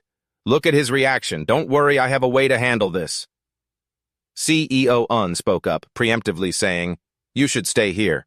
This place is quiet, and not many people will be snooping around. It's the perfect place for you to hide from the media." Minwoo just replied indifferently, "Is that so?" Contrary to CEO Un's thoughts, Minwoo quickly agreed. "Fine. It'll be fine once it's cleaned up a bit." CEO Un's jaw dropped, his body trembling at his words. This stuff is old, but it's still usable. But unexpectedly, CEO Un grabbed Minwoo, asking in a panic, "Really? You're really going to stay here? Let me check your head. You probably hit it somewhere after falling into the pool." Hearing CEO Un's nonsense, Minwoo got annoyed. "What nonsense are you talking about now? Well, I like living in small, quiet places like this. I used to live somewhere that was too high up, so it's nice to have the change." Hearing this, CEO Un assumed he used to live quite well. "What tall building did you live in before?" CEO Un crossed his arms and leaned against the wall, saying to him, "Well, if you like it here, I can't do anything about it. As long as you're happy, it's fine." This sudden change in his attitude left Minwoo helpless. "What's with you? Your attitude changes so fast." CEO Un brought up his studies. "How was it after yesterday's training session?" It was fine," Minwoo replied. He thought about yesterday's session. "I was able to sense a lot of things yesterday." An image of Griffin standing behind him, staring. He looked back at Minwoo. As he walked by, there was always a pair of eyes following him. He looked again. No matter where I went, those eyes never stopped watching me. Suddenly, a dark figure stood behind a door watching CEO Un and Minwoo. A small voice muttered, "A kid, huh? Must be the new guy. I'll have to keep an eye on him." But as if sensing someone was watching him, Minwoo whipped his head around, seeing his strange action. CEO Un immediately asked him what was wrong. He looked towards the door. "I feel like something is watching us." CEO Un didn't see anything and said, "Really? I don't see a thing." CEO Un didn't waste any more time. He sat down, rested his hands on his legs, and said, "Let's get down to business. Straight to the main point, shall we?" CEO Un started assigning him the mission. "You've only just gotten acquainted with the first hunter training session, and I'm already putting you to work. But this mission is quite suitable for you. After finishing their courses, hunters usually get accustomed to combat practice. You will be assigned to go with other hunters. There will be a supervisor along as well. A team usually has 4 people. And that's how Manu found himself here. A group of 3, 2 men and 1 woman, were standing there, along with a man impeccably dressed in a suit. Holding a tablet, he said, "There's still one more person who hasn't arrived, huh? It's been a while. What was his code name again?" The younger man in the group pointed. "Oh, there he is now." He rubbed his neck as he walked over. Minu would join the group, making a team of 4, not counting the advisor, Fomet. So this group was waiting for Minu? Was he going to be mentored by someone this famous? Minu looked up at the person who had just spoken, a man in the group who looked a bit older. "I feel truly honored. Hello." Back to the time when CEO Un was giving the mission, Minu spoke with a nonchalant air. "Supervision? I don't get it. Aren't they targets that need to be eliminated right away?" CEO Un pointed and explained, To put it simply, we need to find the one behind them." An image of a deer surrounded by spears appeared, as if to symbolize his words. "To find the big boss behind it all, we need to search for and extract information from their lackeys." He continued, "This might sound simple, but it's not easy. You'll join a 4-person team with experienced hunters." Minu now understood his mission. I get it. My job is basically to follow them and catch the small fry." Minu was stunned by CEO Un's prior warning. "The highest rank in your group is a B-rank hunter, but the ones behind those brats might be a higher rank, so you need to be careful and stay on your guard." Back in the present, the most mature-looking person in the 4-man group smiled as he introduced himself. "My code name is Quasar. I'm a freelance B-rank hunter. But things don't always go as planned, and to make ends meet, I ended up working for the government." Quasar spoke to him in a friendly manner. "We've all just met. Is there anything you'd like to say?" Minu, on high alert, just gave a short reply. "No." He didn't seem to mind and responded, "All right." Quasar started talking about the job. If no one has any objections, I'll explain this mission. Minu looked at him and thought, is this guy trying to mess with me? Minu recalled what he'd said to CEO Un. Why did you say I'd become a hunter just to hunt other hunters? He had calmly replied, don't think about things so one-dimensionally. As I said, this job is quite complex. There are many things you need to pay attention to. Is that so? Minu was surprised by the next sentence. You need to research the targets you're hunting before you can catch them. But this mission isn't just about that. CEO Un instructed him, pay close attention to that advisor. Stick close to him. Gain his trust. Find evidence linking him to the criminals, and then bring him back here. In a corner, Minu silently chuckled with amusement, thinking, this job seems interesting. He glanced at Quasar and thought, capturing him alive won't be hard. Let's see what other tricks he has up his sleeve. The difficult part is getting close to him and earning his trust to find more information. After finishing his explanation, Quasar called to the group. All right, let's go. A glowing gate appeared. Quasar explained, this is a D-rank gate. Simply put, there are D-rank monsters inside this gate. You guys will conquer this dungeon, under my supervision and guidance. Under his direction, everyone stood observing the gate. The only girl in the group spoke up. Right now? A guy in the group also voiced his concern. There are D-rank monsters in there, but I'm only F-rank. Quasar continued to answer their questions. Dungeons for you F-rankers start from D-rank and below. You should have already learned this in class.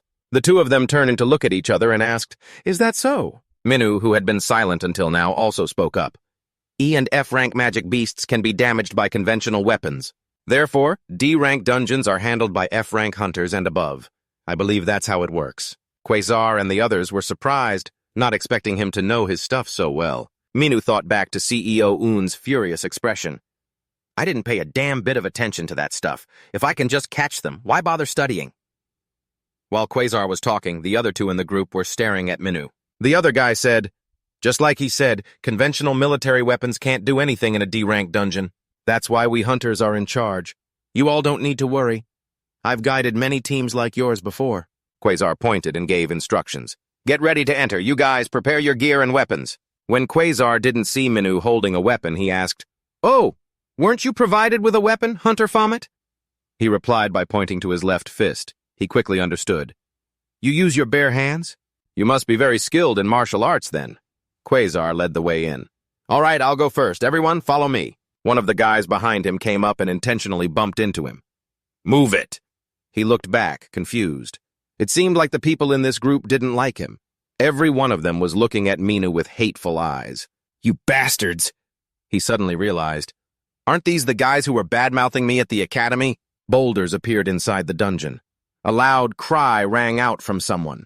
He swung his sword, decisively slashing the beast, then turned back arrogantly and said, pretty simple. So he's turning to fight another monster. Quasher observed each person in the group, those two muscle-brained idiots, and then that girl. She was slashing with all her might, but to no avail. Why isn't it working? He stood aside, silently evaluating the fight. No thought, no technique, no real power. The other guy was using magic, but couldn't control his accuracy. Missed again. He continued his assessment. There's damage, but no precision, Quasher thought, then looked over at Minyu. The only one not doing anything. What a bunch of useless trash. But he seems so relaxed. A strand of hair was cut. Turns out some force was slashing towards him. Minyu moved with incredible ease. He weaved past each monster. Two monsters in front of him glared menacingly, then they both slashed at Minyu at the same time, but he quickly ducked, dodging their attacks. Minu's expression turned serious. He stepped on one monster, using it as a springboard to both kill it and launch himself toward the smaller monsters. He grabbed one by the head with his left hand and the other with his right. With immense strength, he crushed the small monsters' heads. Quasher watched the scene, silent, as if pondering something. He looked at Minu, who glanced at his blood-stained hand and calmly said, Got blood on me. After witnessing him kill the monsters, Quasher quickly assessed him. Strong, agile, with perfect, precise judgment. He came to one conclusion. This is a special hunter. Minu noticed someone staring at him and turned to look back. Quasher thought to himself, he's only just started exploring dungeons and he's already at this level? It's pretty strange. Then he saw Minu looking at him. He was silently baffled by the sight of Minwoo raising a bloody hand while giving a terrifying smile. Turns out Seong-eun had taught him to do that, to smile, to seem friendly. After all the monsters were dealt with, the other three in the group were panting, disheveled, and exhausted. Seeing this, Kwasher said, "Everyone worked hard, but I see you're all okay." "That's good." Kwasher spoke up. "This dungeon is almost cleared. Everyone take a short break." However, Minwoo wasn't happy. He gritted his teeth. So boring. He scowled in frustration. He hadn't been able to accomplish anything yet. His real objective was still untouched. Fighting these monsters is boring as hell. At the same time, Minwoo turned to look at Kwasher. "This supervisor hasn't shown anything yet. He seems to be B rank. He's the one I'm after." Seeing him laughing and chatting happily, he thought, I shouldn't rush this. I need to wait for the right opportunity to get close and find the information I need. A thought suddenly flashed through his mind. That's right. Why didn't I think of that? Everyone was still standing around in the dungeon, waiting.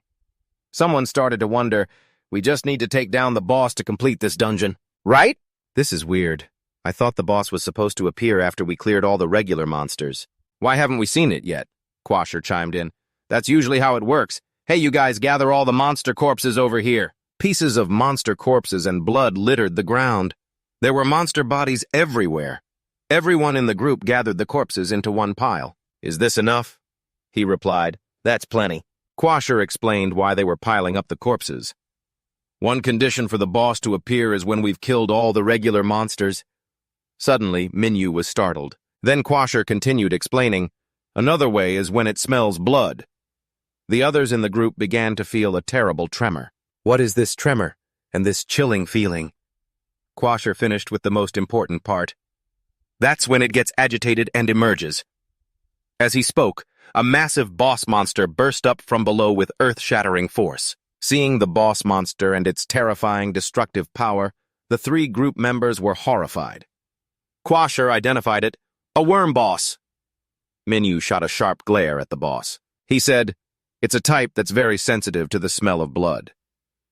It was a massive worm monster, meters tall, with a grotesque appearance, possessing only a large mouth full of sharp spikes. It had 5 long tongues, greedily craving flesh. He gave a warning, be careful not to end up in its stomach. The arrogant guy from before was now terrified. He thought, this is horrifying. Can we even beat this thing? At least we have the advisor. I'll just launch a preemptive strike. Suddenly a foot kicked him in the face. Get out of the way!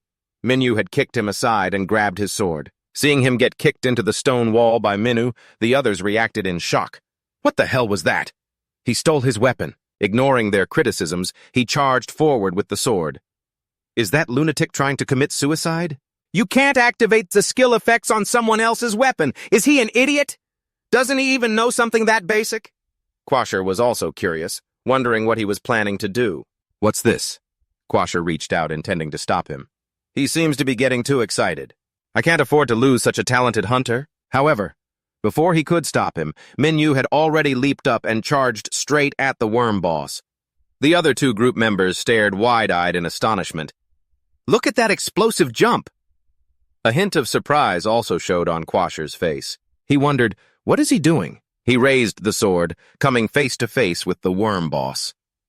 Minwoo unleashed his killing intent, staring directly at the monster as it stuck out its horrifying tongues, wanting to swallow him whole. A streak of white light, like a bolt of lightning, flashed down. The worm boss was still standing there, towering, but somehow he had already landed back on the ground. In just a second, the worm boss was split in 2, sending blood and flesh flying everywhere. The other 2 in the group were instantly frozen in shock. Kwasher was also stunned, unable to believe his eyes, his hair blowing back from the force of the battle. With his red eyes, Minwoo glanced back. That was way too easy. This is just the law of the jungle. The strong always attract others. Everyone cheers for the one with power. Boss! Boss! Minwoo's back became captivating as he landed after killing the boss monster. That's one of the things I've come to realize. Back in the human world, Minwoo stood up.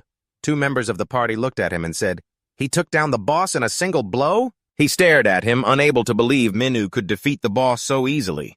It was unimaginable. Suddenly, he noticed something. He glanced over at the girl beside him who had instantly fallen head over heels. Her whole body radiated admiration, and her eyes had even turned into hearts. The sound of a single clap echoed. Quasar was clapping as he praised him.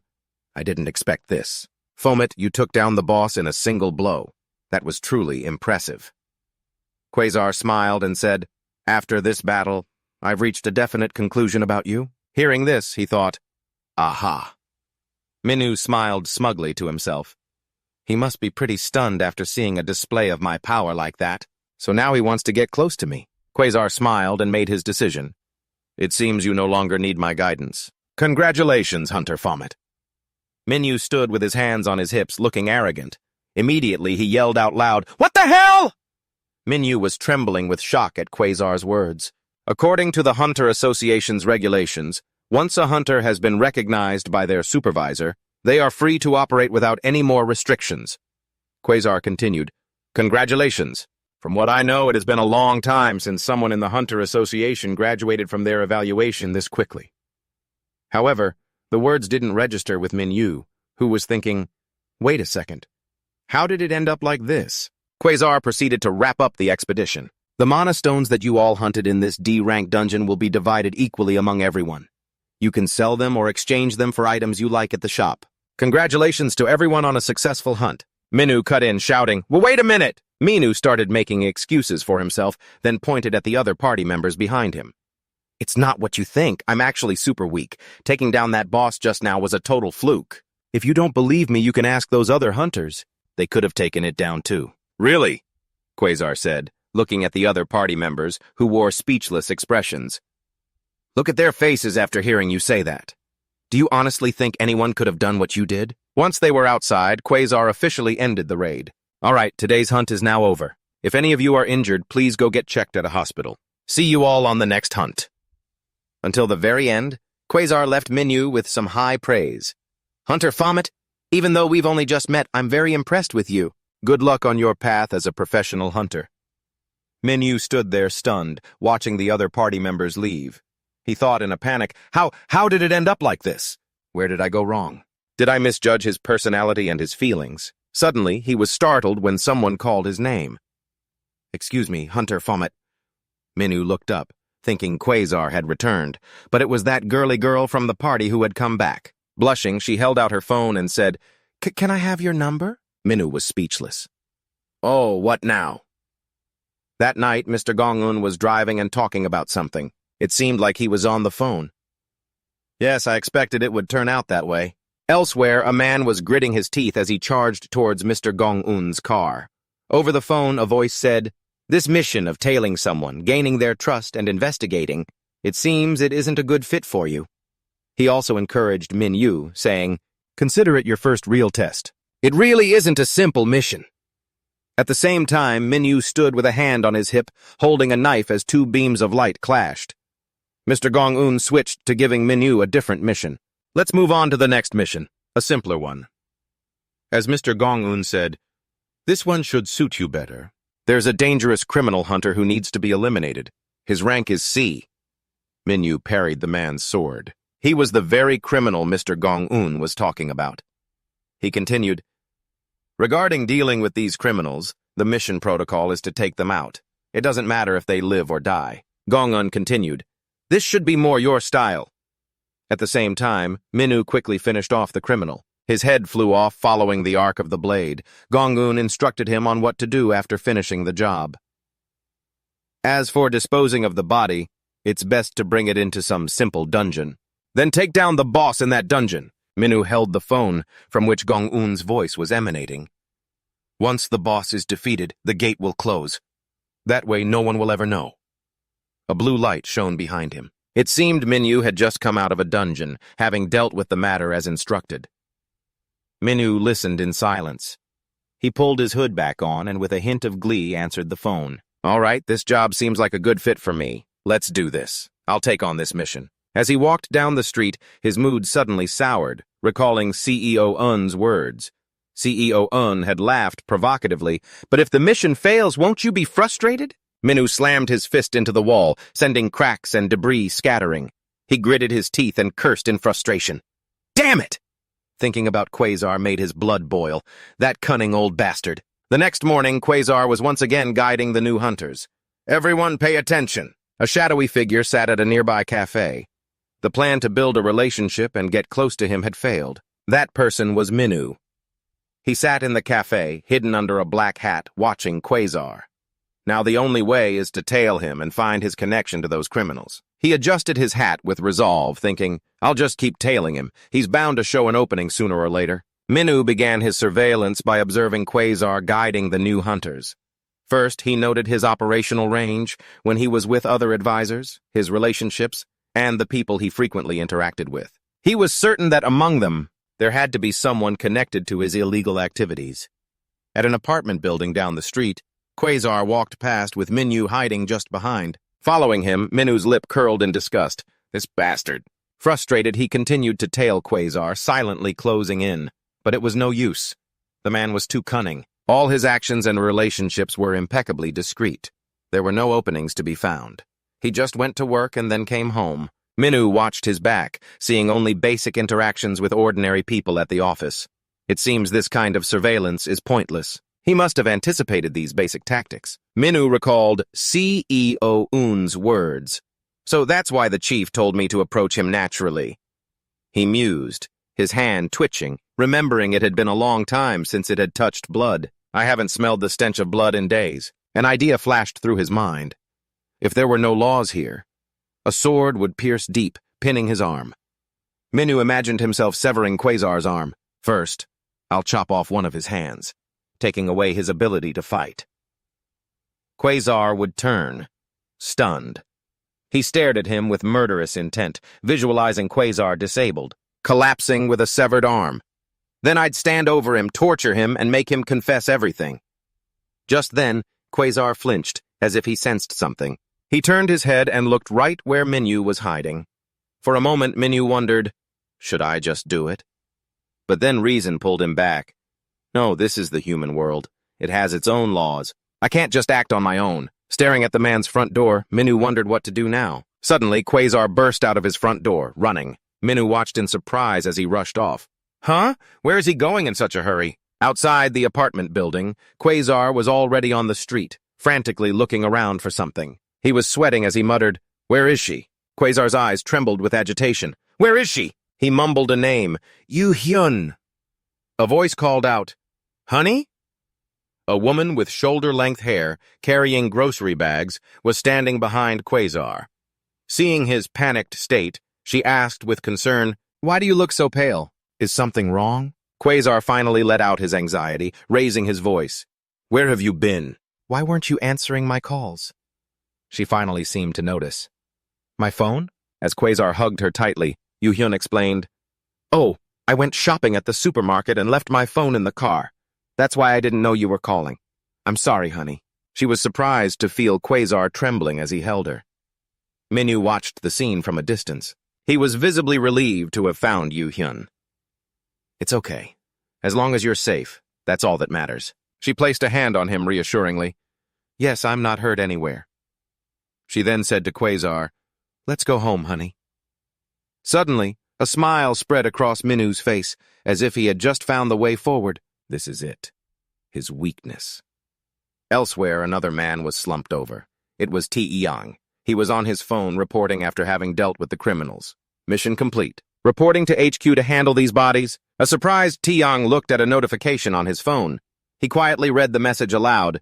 Make it look like an accident, huh? A white panel. A pair of dress shoes steps onto the floor. Quasar appeared again, looking worried and frantic, calling his wife's name, Yoo-hyun. He ran in to see Yoo-hyun treating a wound for Minu. He looked at Minu in surprise. You are? He asked, then turned to Yoo-hyun for an explanation. He saved you from a car accident? Yes, he saved me, but he got hurt, she replied. I told him we should go to the hospital, but he said it was nothing, so I'm just bandaging it for him at home. I can't believe you knew him back then, too. Minu stood in the living room looking around. Minu noticed a photo on the cabinet. Quasar also said, It really is a coincidence. He reached out, about to touch the photo. Just before his fingers made contact, Quasar called out to Hunter Fomet. Quasar grabbed Minu's hand, stopping him from touching it. He expressed his thanks along with a question. Thank you so much for saving my wife. I don't suppose you remember what the car looked like or its license plate number, the one that caused my wife's accident? Quasar suggested they go outside. It's getting late. Let's not disturb her. We can talk outside. Suddenly, Ayu Hyun called out to them. Wait a moment, everyone. Ayu Hyun smiled warmly, inviting him to stay for dinner. Please eat with us before you go. Quasar looked at her. Honey? Ayu Hyun said to her husband, he saved my life, and he's your colleague. I just want to treat him to a meal, that's all. Minu stuffed his face, chewing voraciously. The couple sat opposite him, stunned at the sight of him eating like he'd been starved for days. You really have a healthy appetite, don't you? I'm glad you like the food. Please, have some more. Minu glanced at Ayu Hyun, staring at her intently. When Ayu Hyun noticed Minu looking at her, she was a little startled. She asked, Would you like a beer? He replied, No, thank you. Ayu Hyun continued, Then I'll get you some more food. He watched Ayu Hyun as she stood up to get the food, a strange feeling washing over him. A very strange feeling. It was the feeling he was getting from this woman. Quasar rested his chin on his hand and asked, snapping Minu out of his thoughts, So, after graduating, how do you find the work of a hunter? Minu replied with a hint of sarcasm, Well, thanks to you letting me graduate early, everything's a complete mess now. I haven't been able to get used to anything. And Quasar said, How can that be? With your skill level, you're more than capable of being a professional hunter. It's just a bit overwhelming at the start. Just as Quasar was about to share some of his experience with Minu, a plate fell to the floor. Since you're new to the profession, as your senior, I can give you a piece of advice. The hardest thing about being a hunter is... Minu and Quasar immediately stood up. Are you okay? Quasar asked. Ayu Hyun, bending down to clean up the plate she had dropped and broken, replied, Yes, I'm fine. It just slipped from my hand. Please continue your conversation. Minu rested his chin on his hand, observing her carefully. Then Quasar's expression darkened as he looked at Ayu Hyun. Minu then asked him a question. You really love her, don't you? Quasar replied, Yes, of course. Finally, Minu said it nonchalantly. That's only natural, since she has already died once. Hearing that, Quasar immediately crossed his arms and stared at him. Then he reacted. What the hell are you talking about? Minu smiled and told him, You were asking about the details of that car earlier. He continued, Give me a piece of paper and I'll write it down for you.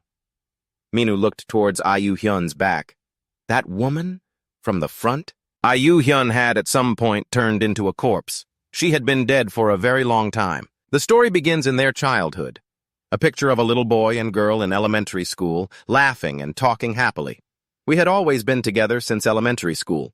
Next, an image of the two, now taller. Through puberty and into middle school, then continuing on as they matured a bit more, when their own feelings began to surface, and then attending the same high school. Finally, reaching the ultimate destination of happiness, when they later got married.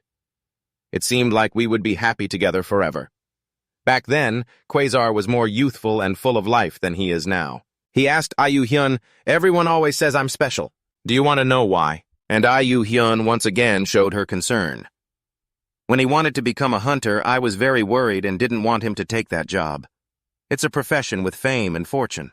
But it's just too dangerous. I was always scared. Quasar reassured her. Don't worry. With my skills, I can clear high-level dungeons with ease. I'll be able to get a lot of valuable items then. Before long, we'll be living in wealth and happiness.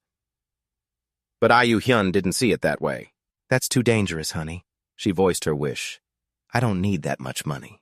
I just want to live a happy life. Because of that wish, Quasar gave up on being a hunter. For my sake, he quit his job as a hunter. During a meal, Ayu Hyun asked him, Is your new job as an advisor going okay? Quasar then shared his thoughts candidly with his wife. I don't know how to put it, but it's quite difficult for me. I don't have any experience guiding people. There are so many of them, and each one has their own problems. I can't possibly solve all of them. It's hard to get used to, but I'll do my best for you. Because of that, Ayu Hyun felt a bit more at ease. Okay, you have to keep trying your best then. Ayu Hyun looked confusedly at the item in Quasar's hand. He explained it to her. I have this item. It's given to hunters. I don't have a use for it, so I'm leaving it with you. Just think of it as an instant teleportation device for dangerous emergencies. When you press it, it will take you to a safe place. It's better if you hold on to this. Quasar instructed. If you're ever in danger, remember to use it, okay? Our peaceful days seemed to pass just like that. But they didn't. On the street below, people ran and scattered in fear. A chaotic scene like the apocalypse. Monsters had escaped everywhere. An unstable dungeon break had occurred. At that moment, Yu-hyun was covering her mouth, huddled in a corner to hide from the monsters. Screams echoed through the streets. "Ah, help me!" Terrified, Hyun suddenly remembered the device Quasar had told her about. "If you're ever in danger, remember to use it, okay?" Yu-hyun rummages through her bag, forgetting she has the teleportation device he gave her. She remembers that, thankfully, she was safe because of that device, but a voice asks back, is that really so? Or had she died that day? Yu-hyun suddenly snapped back to reality, startled as she remembered the scream of a girl standing before a monster. "Help me!" The girl threw a bucket of water at the beast. Seizing the opportunity, she grabbed the other girl's hand and pulled her away. "Run! Go now! Hurry!" Suddenly, Yu-hyun tripped on a stone. Yu-hyun immediately stumbled and fell. "Ah!" Seeing Yu-hyun fall, the other girl quickly asked, "Are you okay?" Yu-hyun, now sitting on the ground, quickly urged the other girl to flee. "Go, run, I'm fine." I think there's a safe shelter for everyone nearby. When she fell, everything in Yu-hyun's handbag spilled out, including the teleportation device. The other girl's eyes lit up the moment she saw it. "This is a device to teleport to safety." Yu-hyun froze, anticipating the girl's next move. The girl picked up the teleportation device, her face filled with guilt. "I'm sorry," she said, pressing the button on the device. "I want to live." At the same time, the device chimed. "You will be teleported to a safe location now. Please be ready."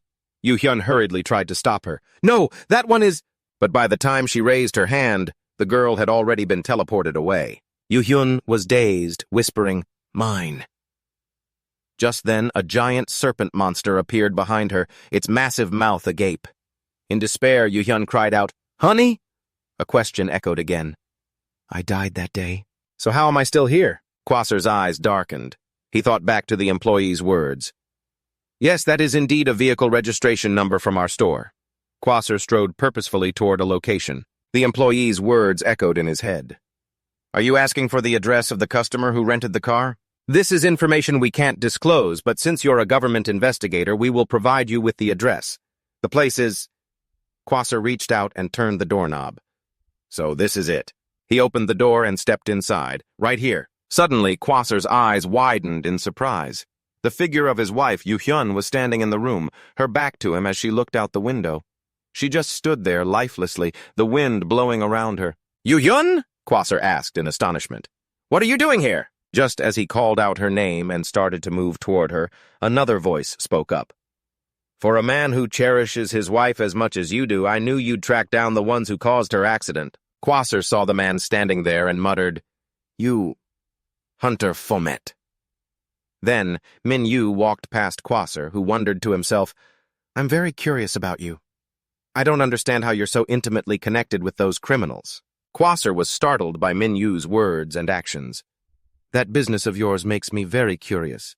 But there's one thing I know for sure." As he spoke, Min-yu reached out and turned Yu-hyun around to face them.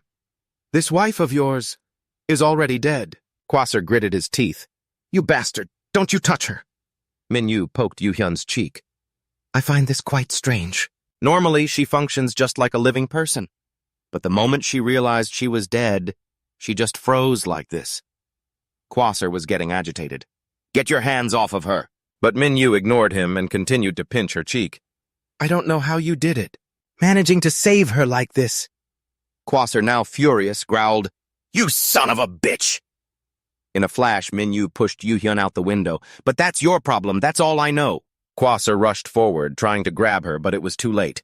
He froze, his hand outstretched into the empty air, his eyes filled with despair. He whispered her name, Yu-hyun. Quasar collapsed to his knees in agony. Min-yu looked at him calmly and said, "Don't be so sad. Can't you just bring her back to life again?" Seeing his devastated expression, he continued, "Well, won't that work?" Quasar looked up at Min-yu, his gaze razor-sharp. A system notification sounded. "A weapon has been retrieved from your inventory." Quasar furiously drew his weapon.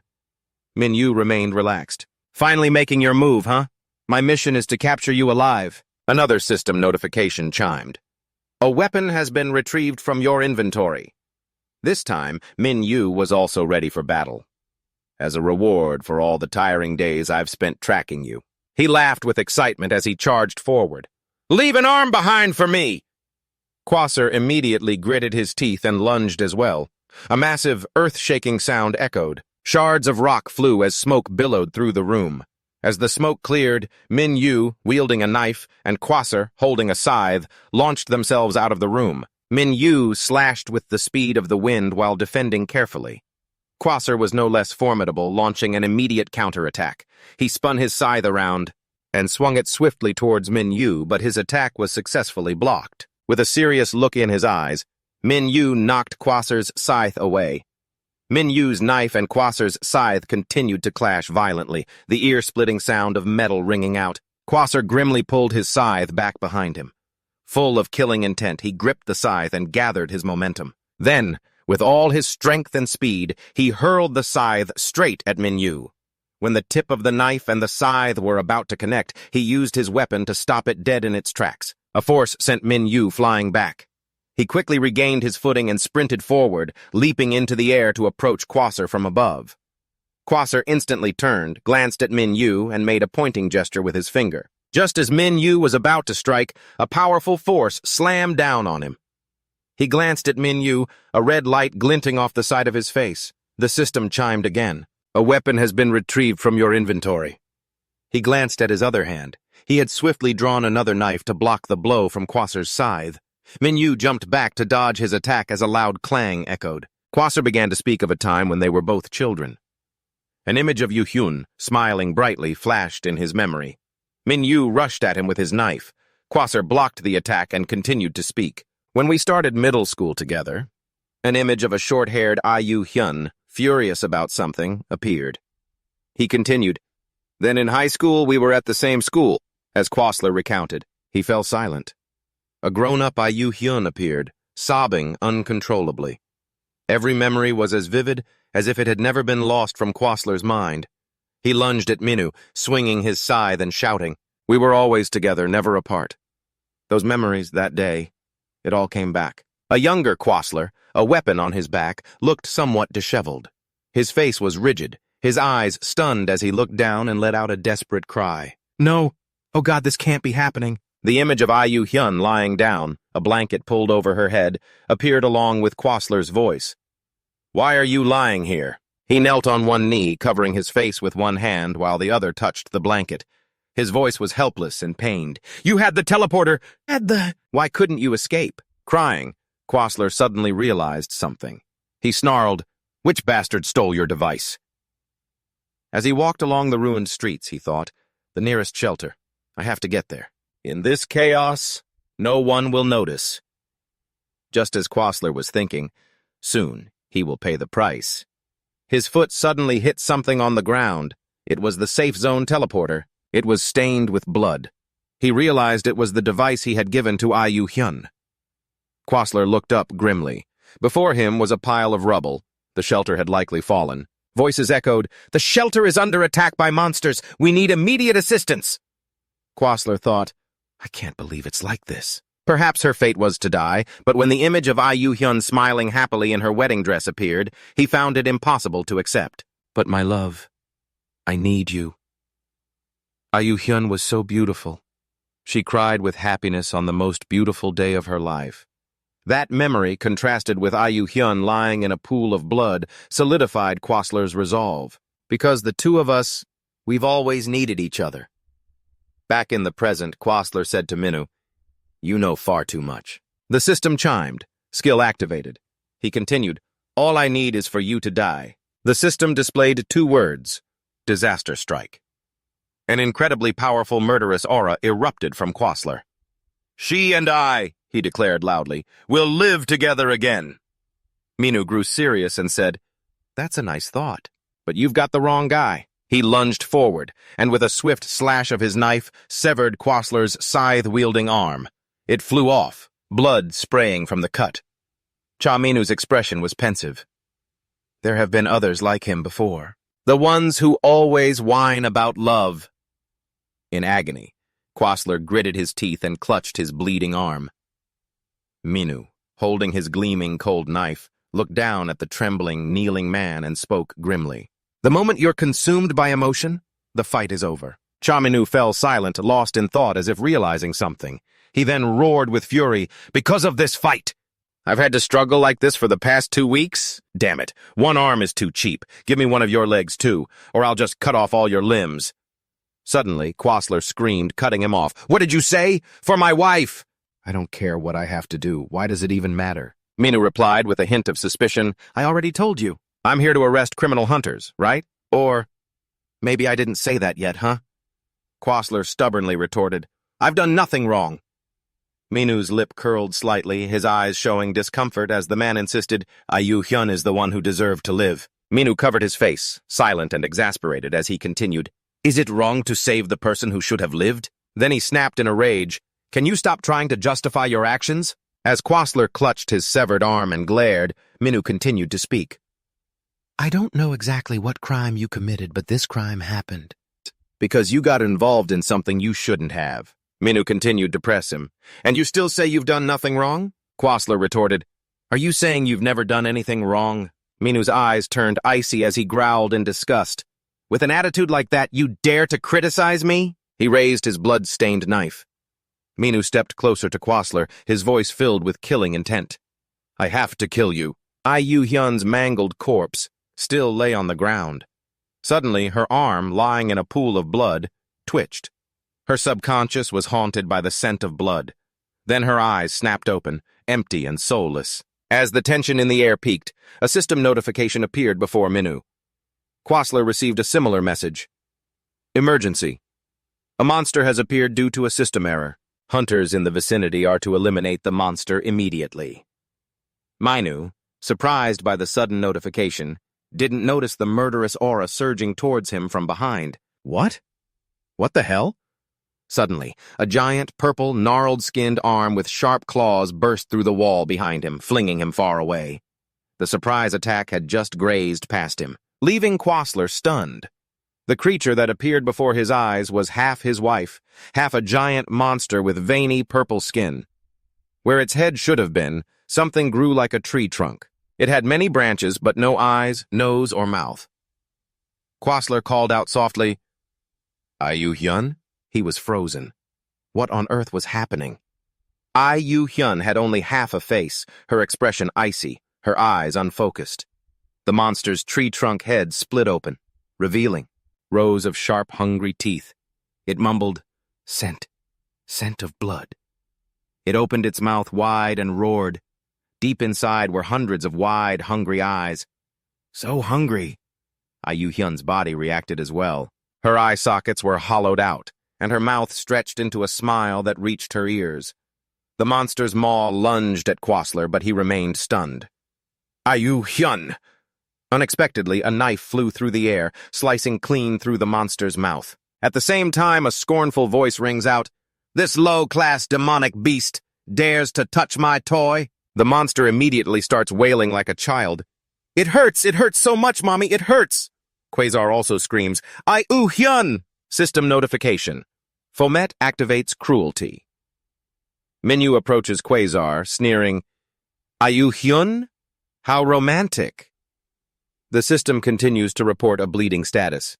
Minu grinds his teeth. "In your eyes, is that thing still your wife?" System notification. Received effect. All ability stats increased by 15%. At the same time, he grips his knife, sweeps his hair back, and gets into a combat stance. "In my eyes, it's just a monster." The monster screeches in fury, reaching out. "I'll kill you!" Minu pays it no mind and continues his verbal assault. "And like I said," as he speaks, he leaps up to dodge the monster's attack. "It was your ignorance that somehow kept your wife alive. But now, look at the result." Minu's eyes are sharp. Even he can sense the sickeningly evil life force. Looking at the monster, he thinks grimly, "Is this really something a human is capable of?" Minu twirls his knife, thinking, "I don't know what happened." He lunges at the monster, disgusted. "But what that bastard did is repulsive." The tip of his blade sinks deep into the monster. Minu slashes straight down with his knife, his gaze razor sharp. The monster's pupils constrict. Minu moves quickly, yanking the blade out. He musters his strength, leaps up, and raises the knife to bring it down. The monster's 100 eyes stare, stunned at the descending blade. It freezes for 5 seconds. Suddenly, blood erupts from its eyes, then begins to spurt from other parts of the monster's body. More and more wounds appear on its body. The monster is attacked without a chance to retaliate. Gradually, it's riddled with holes like a honeycomb, and finally, it's completely obliterated into a mess of flesh and blood. A streak of light flashes through. Min-yu, his eyes burning, emerges from the sea of blood. Quasar stares blankly at the falling head, his eyes glued to it as it plummets. It smashes onto the ground. Quasar's eyes widen in a daze. Yun! His wife's head, its face disfigured, lies in a pool of blood. Quasar lets out a hopeless scream. Hyun! Nearby, a scrap of flesh with 10 monster eyes attached whimpers. So hungry, hungry. A second later, it's stomped flat by a boot. System update. The price that must be paid by those who desire power. Minu clutches his head with one hand, disgusted. This cliché again. System announcement. Cruelty has been activated. Bloodlust triggers the berserk effect. Min-yu grinds his teeth. This damn effect. He turns his head, his eyes wild. But what does it even matter? That's right. Nothing matters. Losing control, Min-yu grips his knife and lunges toward the kneeling Quasar. I was planning on killing everyone anyway. He shoots forward like an arrow, thinking, if you're going to live clinging to someone like that, you'd be better off if I killed you myself. Quasar, racked with anguish, doesn't notice him getting closer and closer, radiating killing intent. That way, they can spend the rest of eternity together in hell, right? Die! At that critical moment, Min-yu's eyes fly open along with a notification. Danger detected. System, activating shutdown state. Min-yu's entire body is paralyzed. When he is less than 10 centimeters away from Quasar, a system message appears. Due to excessive ability usage, physical risk index has reached 99%. Min-yu tries to move, confused. What's happening? Why can't I move my body? The notification continues as if answering his question, halting all of the user's functions and bodily effects until the physical risk level is reduced. Minu is taken aback. What? On whose authority? Quasar clutches his wife's head to his chest, trembling as he speaks. He turns to look at Minu with eyes full of hatred. If only you hadn't been here! Minu is enraged. I didn't consider this! Quasar gets to his feet, holding a scythe, and continues his resentful accusation. You could have just pretended you didn't see anything and walked away. Then, Hyun. We wouldn't have ended up like this. Minu remains silent. Just a little more. Quasar raises his scythe, shouting, This is all because of you! Minu thinks furiously, Does it have to be at a time like this? Quasar roars with hatred, Die! And throws the scythe. The immobile Min-yu grits his teeth. You put me in this situation on purpose, didn't you? This damn system. The system responds, How could that be? They care for you more than anyone. Minu is skeptical. What? A leather dress shoe appears in midair. The foot, belonging to a man in a suit who has just appeared, kicks the scythe, shattering it and sending the pieces flying. Minu stares at the scene in astonishment. Quasar is equally wide-eyed with astonishment. Seo Ong-un says grimly, Quasar, my apologies. Before Quasar can react, he kicks him so hard he slams into the wall. I'm going to have to knock you out for a while. The whites of Quasar's eyes show as he loses consciousness. His body collapses face down onto the floor, blood spreading beneath him. Seo Ong-un calmly remarks, What a mess. He pauses, his gaze falling on Hyun's head, and continues. It seems we've found definitive proof as to why the supervisor was involved in Crime C. Seo Ong-un calmly says to Minu, It was a bit loud, but everything is settled now. You've had a rough time? Leave the rest to me. He replies dismissively, grumbling, I was about to kill him myself. Ong-un doesn't take it personally. Right, so what's your current condition? Minu thinks with irritation. I should have killed that bastard before the team leader got here. He cuts in. If it weren't for this system that's always messing with me. No, the real issue is, Ong-un asks hesitantly, this is the blood that's still flowing yours? Minu didn't care, lost in his subconscious. If only I were a little stronger, I could have killed him. Seo-un's tone was slightly reproachful. Your injuries are so severe you can't even... Minu abruptly cut him off. At least, My arm. Suspicious, Seo-un asked, "Your arm?" Then yelled, "Let me see your arm." Night had fallen on the city, the streetlights glittering. An unidentified voice spoke up. "How is Min-woo?" Seo-un, sitting in this passenger seat, replied. He kept going on about an arm, so I sedated him and put him in the ambulance. "What about on your end?" Tae-hyang, who was driving, answered, "With all this chaos, it was inevitable that someone would report it." He paused for a moment, then continued, "And a few nearby hunters also showed up, so I gave them a quick explanation and sent them on their way." Seo-un rested his chin on his hand, frowning. "It's because of that system announcement. Emergency. Monster manifestation due to system error. All nearby hunters proceed immediately to eliminate the monster." So, it doesn't use living people, but turns the dead into monsters? What kind of ability is that? We'll definitely have to investigate this. Do you know anything about it? Quasar, bandaged and with one hand cuffed, sat silently in the back seat. Seo-un pressed on relentlessly. "Your dead wife turned into a monster. Just who was that dead wife of yours?" He fell into a thoughtful silence as the car sped along the road. Quasar finally opened his mouth, his voice vague. "I only heard a rumor that there might be a special department to handle this case." Seo-un showed no reaction to his words. "I don't know about that. It seems it'll be assigned to Team Leader Ma. You have a very difficult and lonely road ahead of you," Seo-un replied coolly. "Yes, very difficult and lonely.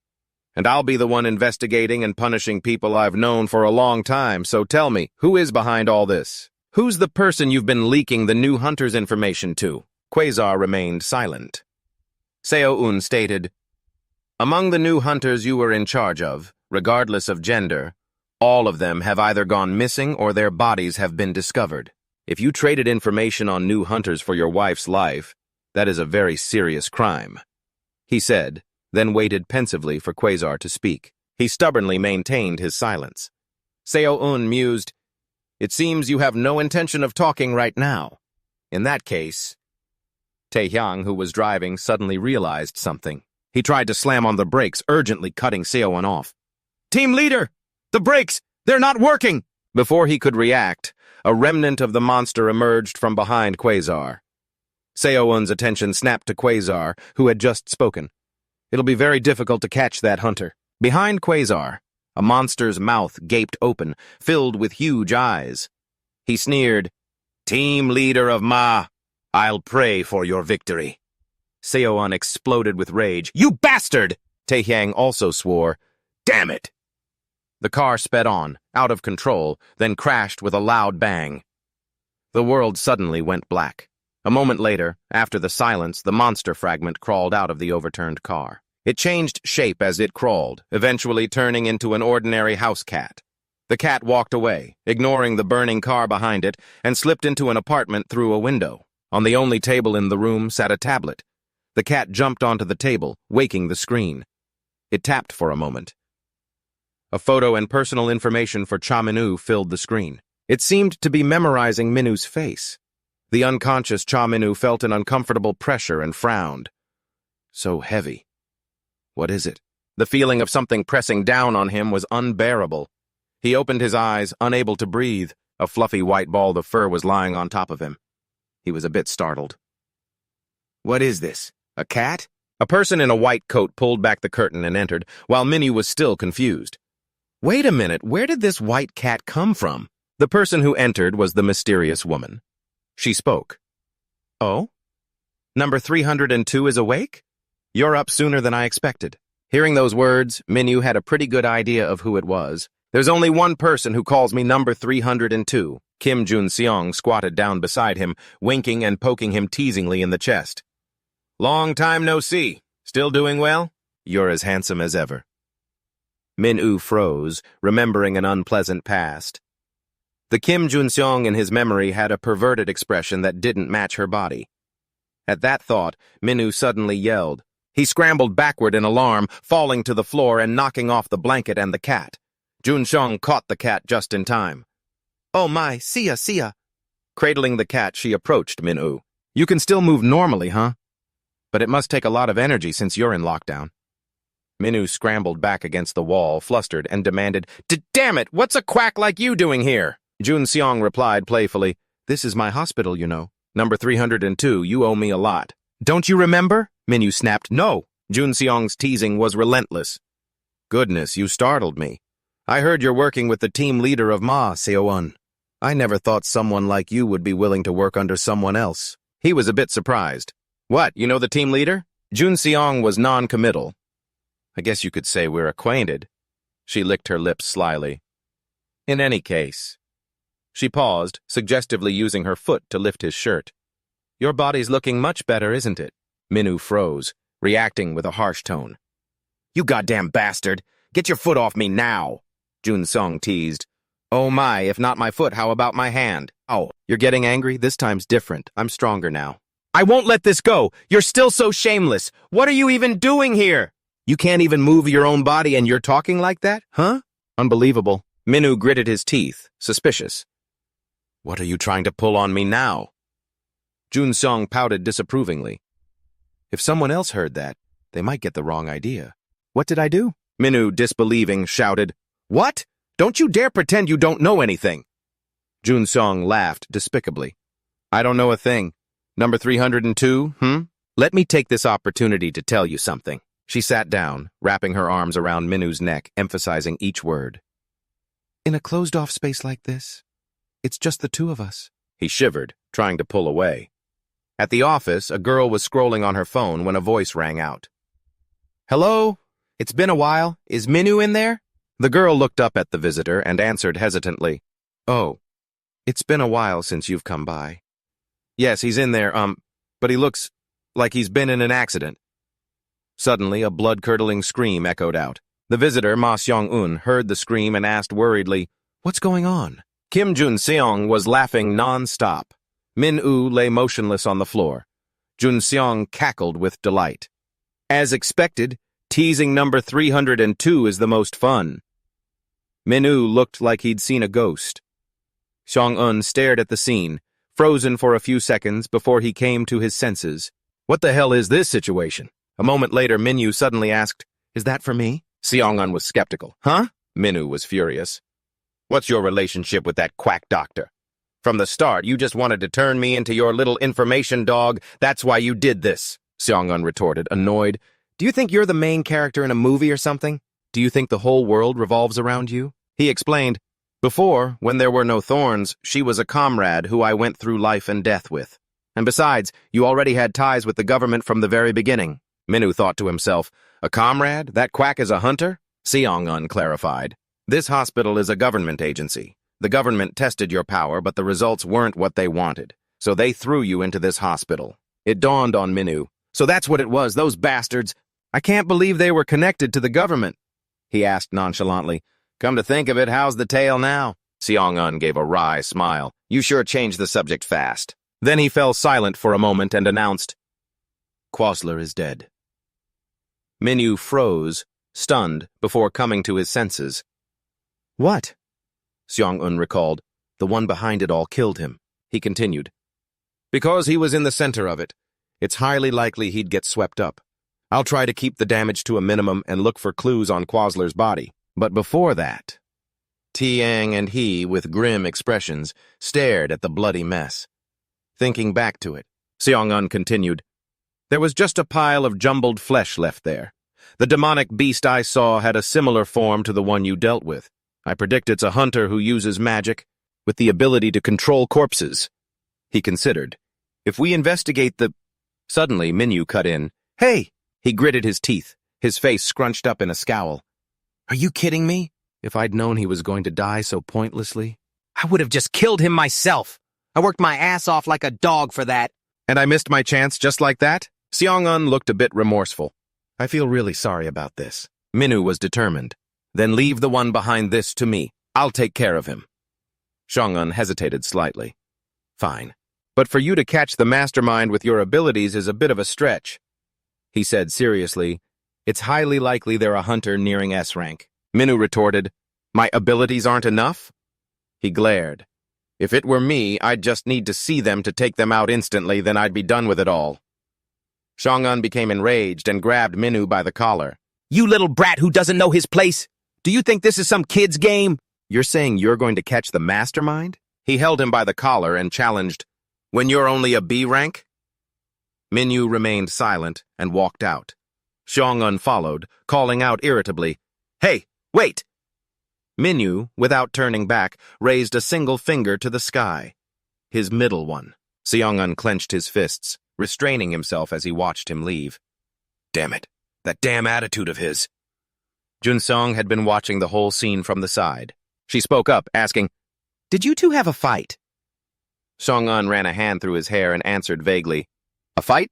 No, we just joke around like that all the time," Junseong said curiously. "What was that about?" Instead of answering, Xiong-un asked, "But is that story really true? You charged Jimin Woo for his treatment?" Junsong played dumb. "Me? Did I do that?" Xiong-un pretended to make a phone call. "Hello, public official here." Junseong hurriedly stopped him. "Wait, just hear me out." "There's a reason for everything." She began to recount the past. "One day the government sent me a young man, covered in blood and on the verge of death." She remembered rushing over to examine him.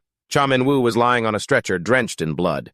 She asked, "Do you have any idea what they said to me back then?" The government official just casually gave an order and left. "Save him, kill him, whatever, you deal with it." Remembering Min-woo's blood-soaked face, she recounted, "When I looked closer, he was clearly that celebrity who used to be on TV. That's when I realized the government had failed in its attempt to create the hero hunter they wanted." At this, Xiong-un looked annoyed. "It's not like he's only been here for a day or two. In any case, he's just one of the government's failed hunters." Xiong-un gave a slight warning. "Watch your words."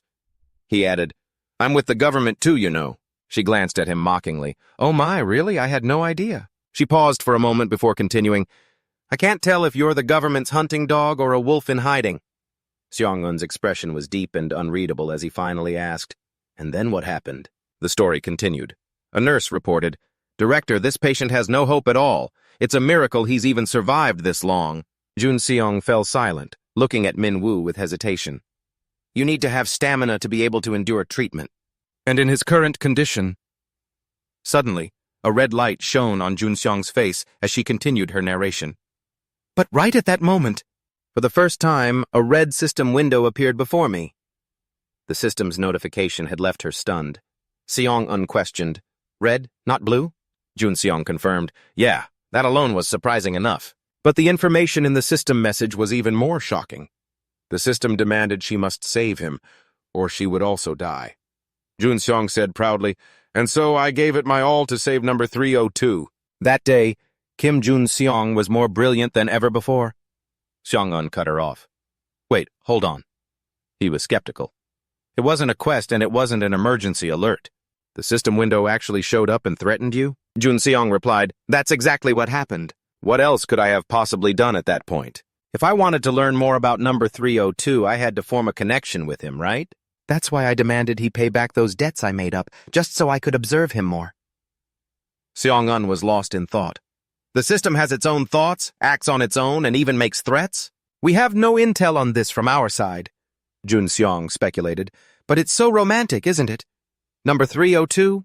I feel like he's receiving some kind of intense love from the system." She thought back to the sight of Min-woo's back as he walked away. Dawn broke over a small neighborhood. An expressionless man named Tae-in relayed a message. "Yeah, he's in a lockdown state. Tell him to take a temporary break." Min-woo leaned against the opposite wall, arms crossed, listening indifferently as the man spoke. "You don't need to worry about the lockdown. Other hunters have experienced it too. Consider this a rare vacation you've never had before. Enjoy it to the fullest, okay? It's certainly unfortunate for a warrior to fall into that state." Tae-in was about to say something more, but, remembering CEO-un's instructions, he asked, "Should I continue to monitor Cha Min-woo as before, sir?" CEO-un didn't deny it. "This time it's a little different," he ordered. "Surveillance combined with protection. If the consultant gave the data on Hunter Fomet to the person behind all this, we can't rule out the possibility that he'll be in danger." Tae-in considered this for a moment, then changed the subject. "It's nothing. I'll be in touch when I receive the next directive." Min-woo cut in nonchalantly. "That thing." He pointed to the man's ear. "That thing on your ear? Where did you get it?" A moment later, several earrings appeared on his own ear as he seemed to have a realization. "Ah, that's right." Min-woo sat in a restaurant, his cheeks puffed with food. He seriously told himself, "If I want to put up a good fight in the upcoming battle, I need to rest. Then again, I've become human now, but I can't just enjoy this. First, just when it seemed he had a plan, his main concern was that the new pile of food was already all gone. He raised his hand to order more, startling everyone who was watching. 2 more bowls of rice and 5 servings of meat, please. Afterwards, Minwoo went to eat cake, drink tea, and even take some photos for his feed. Before eating, he took a walk and bought some street food. While munching on a stick of fried potatoes, he noticed a stadium and immediately got an idea. And the bat cracked loudly against the ball. Minwoo, holding a baseball bat, watched the ball as it flew away. Conclusion: I have to try everything I possibly can in downtown Seoul. He sat bored in a library reading, then went to a dull movie with a bucket of popcorn, watching a character deliver their lines. I will curse you all, you pathetic humans. A female ghost appeared, trying to scare him, saying, Give me your leg. In the haunted house, Minwoo apathetically looked at the staff member disguised as a ghost. A bizarre scene unfolded as he got furious and chased the ghost back, shouting, Give me your leg! The staff member, pale with fear, ran away crying for help. Help me! A street artist was singing. Minwoo stood quietly, listening to the girl play her instrument and sing. The crowd was all excited, a stark contrast to his own indifference. Uninterested, Minwoo gritted his teeth as he stood there, silently hating himself. What could he possibly do with this weak body? This is no fun at all. He started to wonder, was becoming human a mistake? No. I've lost all my original power. I just need to get it back, right? That's not it either. Falling from the peak to the bottom is a painful experience. Just then, the system window appeared before Minwoo. The system's red light glinted in his eyes. It asked a question, Are you sad? Minwoo covered his face and scoffed. This is insane! He couldn't hold it back anymore. He shouted, drawing the attention of passers-by. Am I sick? Do I need to take my medicine or something? Ignoring everyone around him, he furiously demanded, It was you! You're the one who messed me up like this! Just what is the reason? The system replied, It is all because of you. Minwoo said sarcastically, Because of me? You just want to make me sad. If you wanted to piss me off, then congratulations, you've succeeded. In another dimension, a pair of hands was performing a series of actions. A mechanical voice announced, Initiating traditional protocol. Minwoo's voice could still be heard. Well, what am I supposed to do now? The announcement continued. Total attempts, 3BA24878492189. If it fails again, the program will restart from the beginning. Minwoo saw no response from the system. He wondered, blocked again? The woman in the other dimension continued her non-stop actions. Initiating hack, Minwoo mumbled. If this is it, I'd rather die by your hands. On the other side, the woman's voice was firm. This time it will succeed. Minwoo roared in agitation. Just die! At the same moment, the woman smiled. The mechanical voice rang out, Hack successful! Congratulations! Instantly hacking into Earth's system, a simulated sphere lit up. Minwoo was stunned. Everything around him froze, drained of all color. Only he was glowing, leaving him confused. What is this? Suddenly, a voice spoke next to him. My apologies. A frozen girl was released, as if possessed by someone. She turned to look at him. Earth's system wasn't set up by me, so it took a little while. Another possessed girl continued the sentence with a smile, but don't get the wrong idea. The entity switched to another host. The girl next to him tilted her head and smiled sweetly. Because I don't hate you at all. Then everyone vanished, leaving only a dazed Minwoo staring at a figure gradually materializing. A voice was heard before the form was seen. From now on, I will show you why I took away all of your power. Minwoo was still in a stupor. The woman smiled as she fully materialized. She had white hair, and her eyebrows and eyelashes were all silver white, with captivating wine-red eyes. Minwoo cautiously opened his mouth. You are? She replied casually while snapping her fingers. Finally, after hundreds of millions of attempts, I can appear before you. After the snap, they were both standing in a different dimension. She continued, I have also conducted hundreds of experiments. What would happen if I put you together with humanity? And your power, too. She spread her hand, simulating an image. Minwoo recounted, hundreds of millions of attempts. An image of him, covered in blood, dead with his eyes open, appeared. At the same time her voice rang out, resulted in hundreds of millions of your deaths, torn apart and killed. He was speechless. She continued listing. Impaled and killed. Everything changed except for your death. So I tried another way. What if you no longer had any power? Pausing for a moment, she moved closer and placed a hand on his heart, her expression indifferent. An unknown variable. I saw no results. I decided to place my hope in a choice where I don't know the outcome. Minhu mumbled, repeating her words. Hope? In me? The woman, her face expressionless, said, I will listen to your desire, in that tower.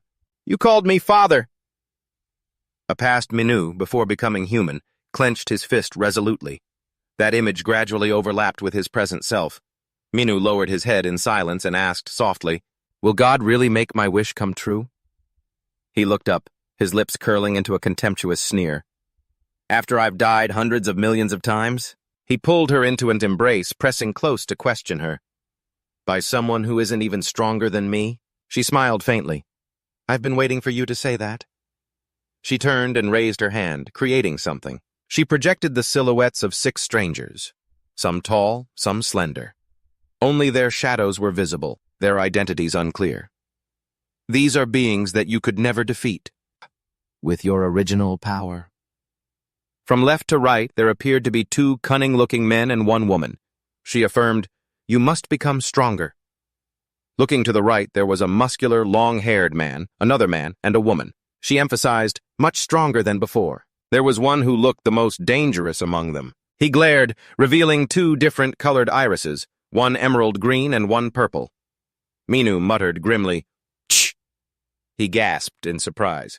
From the air, a shoed foot appeared. Gradually, the back of a man with platinum blonde hair was revealed. He tilted his head slightly, showing his profile, which made Minhu disbelieve his eyes. Jewen? How? The woman came up behind the still stunned Minhu, embracing him. Her voice was seductive. You know how, don't you? How you can become stronger? Her eyes glowed red, manipulating his mind. Your ambition will make you stronger. Minhu stood dazed as her tempting words echoed endlessly in his ear. That unceasing desire. That is the source of your power. Make everyone tremble at the sound of your name. An announcement space continuously sounds off. Fomet's skill is renewed by executing the manager's protection system. Weapon mastery skill has increased to level 2. Proficiency with a first-time weapon has increased by 100%. The passive skill, Outburst, has been upgraded to a passive skill. Order Xeno, you don't have to endure it. Berserk gained. New skill acquired. New skill acquired. New skill acquired. Everything is as you wished. Minhu returns to the real dimension. It was as if nothing had ever happened, leaving him bewildered. What the? He looked around. Everyone and everything was proceeding as normal. How confusing. Is everything back to how it was? The system's red binding window appeared just as Minhu was still wondering about that girl. Catching sight of the notification, his face just froze. What the? Inside a still-lit building, a hand was holding a strange sample, along with someone's questioning voice. You want me to investigate this? Kim Jun-seong continued to question. What is this? It's a sample dropped by a magic beast that number 302 caught. Across from her, Ma Seong-eun held the sample and made a request. Please help me investigate its components. She agreed without hesitation. It's nothing too difficult. I'll give you the analysis results tomorrow. Seong-eun was about to thank her when Jun-seong cut him off. Ah, about that. I've already investigated number 302's body. You know my skill. As long as I touch someone's body, I can understand every single aspect of it. Seong-eun clutched the report tightly, hesitating. This seems wrong, doesn't it? She turned her head, frowning in annoyance. Ugh, seriously, what are you talking about? Are you doubting my abilities now? Seong-eun was still skeptical. I can't believe it. This is the first time I've ever seen someone with results like these. He was shocked. He hasn't even been a hunter for a month, and yet his stats have already increased tenfold? Minhu was still stunned. Then he let out a soft laugh.